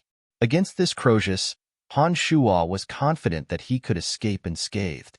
But if he were to encounter that Demon King of the Abyss, Han Shuo might not even be able to escape. Han Shuo believed that once he reached the next realm in demonic arts, he would definitely possess even greater strength. However, before he made the breakthrough, he must not be killed by the Demon Kings of the Abyss. Therefore, after hearing Crozius' words, while Han Shuo was pleasantly surprised, he was also somewhat worried. Don't worry. You can stay in War Demon Valley for the time being as a visiting advisor of mine. After I have dealt with this crisis in War Demon Valley, I will report your matter to Lord Manticore. When the time comes, perhaps Lord Manticore will lend you a hand, Crozius suggested as he looked at Han Shuo. Han Shuo creased his brows. He understood that it was a pretty good idea. However, Crozius obviously wouldn't be so selfless in helping him. Therefore, Han Shuo was in no hurry to agree to it. He asked again, "What are your conditions?" "As I have said, you will be a visiting advisor of War Demon Valley. Although you are not a member of War Demon Valley, when we encounter a powerful foe, you are obligated to assist us in battle. That is why you are a visiting advisor," Crozius explained. His eyes shone with some kind of hidden glint. No one knew what he was thinking. Once the situation turns bad, I can leave without any restraints. I won't stay here and fight a bitter battle, Han Shuo thought to himself. Soon after, he put on a faint smile and said, "All right then, I will stay in War Demon Valley as a visiting advisor for a period of time." "Good, then we are on the same side. Don't worry, after this matter is over, I will help you," Crozius guaranteed. His face once again revealed a somewhat awkward smile. Looking at Crozius' appearance, Han Shuo was certain that the beautiful young lady he met previously must have been the child of Crozius and a woman from another clan. The two of them, father and daughter, did not bear much resemblance.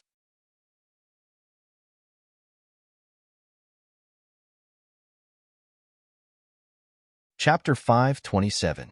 The so-called visiting advisors were high-ranking cannon fodder who were usually worshipped when there was nothing to do, but had to charge into enemy lines at critical moments. Han Shuo was new to War Valley and didn't have a deep understanding of the situation in the Abyss realm.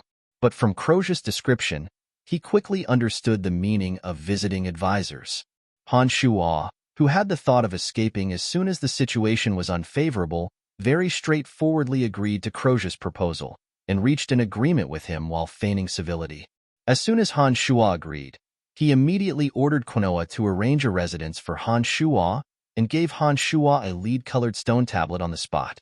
On the back of the tablet was a picture of a demon, representing Han Shuo's status as a visiting advisor of War Demon Valley.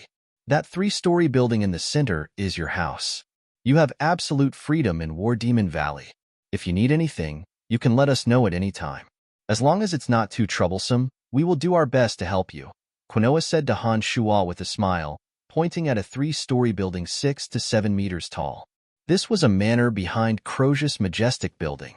Within the manor, there were more than a dozen pavilions erected in a picturesque, disorderly manner. The high-ranking cannon fodder hired by War Demon Valley were placed in these pavilions. Among them, the 3-story pavilion that Han Shuo was assigned was the tallest and most gorgeous one. "Thank you. Right, if it's convenient, can you help me arrange for Himana and Sylph to come over?" Since Crozius had already agreed to hand Himana and Sylph over to Han Shuo didn't bother with pleasantries and directly asked Quinoa for them. "No problem. I'll give the order in a moment. Himana and Sylph will be here soon," Quinoa said very amiably with a faint smile. "Many thanks. If the enemies of Venomfang Castle come over and need my help, Please don't stand on ceremony, Han Shuo said politely. Everything is at Lord Crozia's command. You have just arrived in War Demon Valley and haven't had a good rest, so I won't disturb you any further, Quinoa said out of etiquette and excused himself from Han Shuo. Han Shuo wasn't the only visiting advisor in this area. Han Shuo spread out his consciousness to survey the surroundings. After discovering that no one could threaten him, he headed straight for his 3-story building. Along the way, Han Shuo saw a few vague silhouettes in some of the buildings nearby. They seemed to be secretly watching him, but Han Shuo didn't mind. The buildings in the Abyss realm were majestic and rugged. Han Shuo's building didn't have any fancy furnishings, only simple tables and chairs. It appeared refreshing, in line with Han Shuo's aesthetic taste. After hanging up the Do Not Disturb sign on the door, Han Shuo closed the doors and windows and deployed a soundproof warning matrix.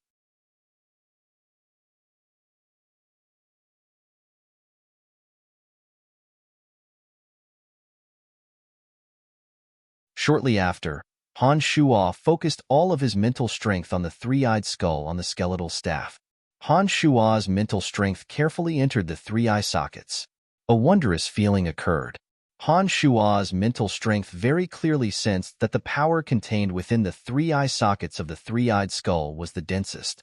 It even seemed to have formed a defensive power similar to a boundary, preventing Han Shuo's mental strength from probing the three-eye sockets. This was definitely a breakthrough point. Han Shuo was immediately certain in his heart and was overjoyed. He became even more focused, and his mental strength no longer scattered. Instead, he gathered it together and attacked the strange defensive power within the three-eye sockets, attempting to unravel the secrets contained within the three-eyed skull. Bang! Bang! Bang! Han Shuo's body shook. He felt as if his mental strength had collided with a towering mountain. The mental strength of a Grand Magus was unexpectedly unable to break through the strange power contained within the three-eye sockets. This made Han Shuo's heart startled. He understood that this skeletal staff was indeed unusual. With a grave expression, Han Shuo took a deep breath. He first withdrew all of his mental strength and meditated to recover for a while. Although Han Shuo could use his mental strength, he didn't dare to act rashly against the skeletal staff. This was because the mental strength came from demonic arts. Han Shuo was worried that the skeletal staff would conflict with the mental strength and cause irreparable damage. Therefore, Han Shuo had been using his mental strength to attack. After a while, Han Shuo's mental strength had completely recovered. This time, he didn't divide it into 3 parts and attacked the 3 eye sockets. Instead, he fiercely attacked one eye socket. Poof! A crisp sound rang out. The defensive power within the eye socket was finally broken. Han Shuo was overjoyed and immediately used the same method, finally breaking the defensive power within the 3 eye sockets. Afterwards, Han Shuo immediately learned some information that shocked him greatly from the three-eyed skull.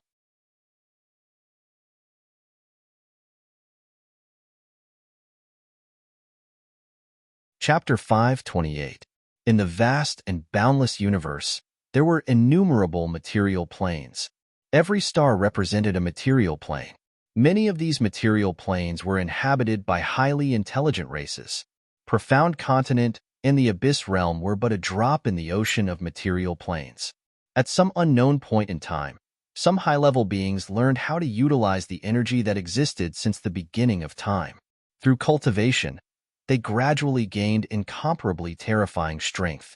They transcended life and death, stood above the common people, and were known as gods.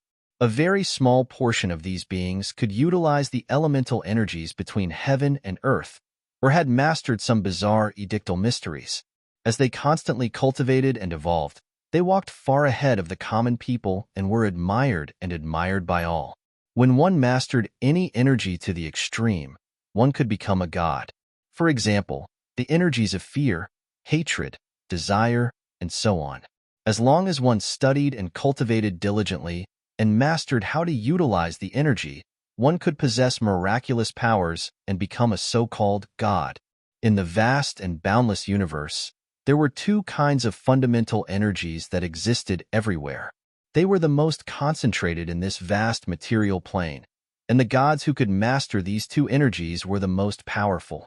One was the 8 elemental energies of light, darkness, earth, fire, wind, water, lightning, and death.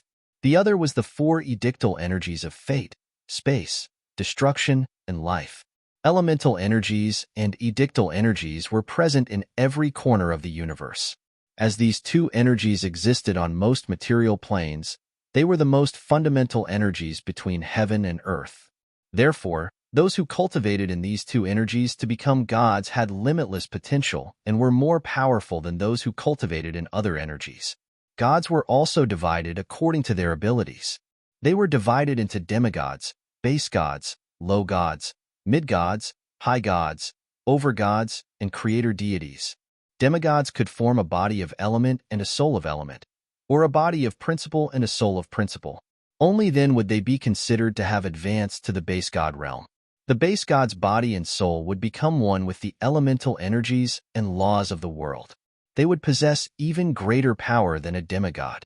Crozius, Little Skull, the 6-horned tribal king of the soul race on Profound Continent, and the saintess of the sacred mountain of the Church of Light were all base gods, those who had fused their soul and body with the elemental energies. Base gods were fundamental gods. In the eyes of ordinary people, these existences could be considered as true gods. However, in the eyes of gods of higher levels, base gods were not yet considered as true gods. Only by going one step further and gaining many believers would one be able to form a god's domain and possess divine power. Only then would one be considered a true god, being worshipped, forming a god's domain, and possessing god power. These 3 conditions were the 3 elements needed to become a true god.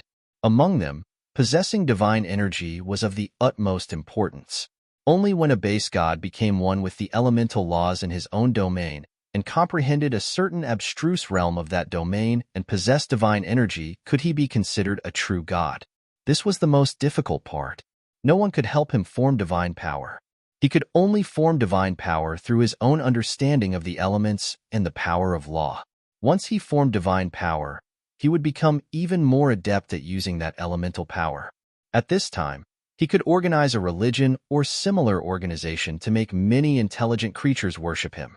Once the number of creatures worshipped him reached a certain level, those beliefs would form a special type of energy for him to use. Only by fusing the power of faith and divine power could he form a divine domain. The improvement of divine power was the foundation of advancement. Generally speaking, it could be obtained through self-cultivation, direct absorption, or through the power of faith. Among them, self-cultivation was the most time-consuming and less effective method. Direct absorption referred to killing a god of the same element and obtaining divine power of the same origin. This method was too dangerous. A single misstep could turn one into a prey. Another method was to obtain divine power from some natural and mystical creatures. This required extremely good luck, and the probability of obtaining divine power was even lower than hunting others. Using faith to increase divine power was a rather laborious matter. However, it was a method favored by many gods. As long as the number of believers was large enough, the god could use the countless strands of power of faith to increase his divine power. Many a little makes a mickle, and one could obtain a significant improvement. In addition, if the power of faith was strong enough, the divine domain would also grow stronger. If a god's divine domain was powerful enough, they could gain the upper hand in battle. Therefore, the power of faith was very useful. The Church of Light, the Calamity Church, the Druidic Order, the Shrine of Ice, and even the Dark Elves and the Forest Trolls had their own believers. The gods that they believed in could obtain divine power through their faith. Therefore, the competition between churches for believers was also for the sake of substantial benefits.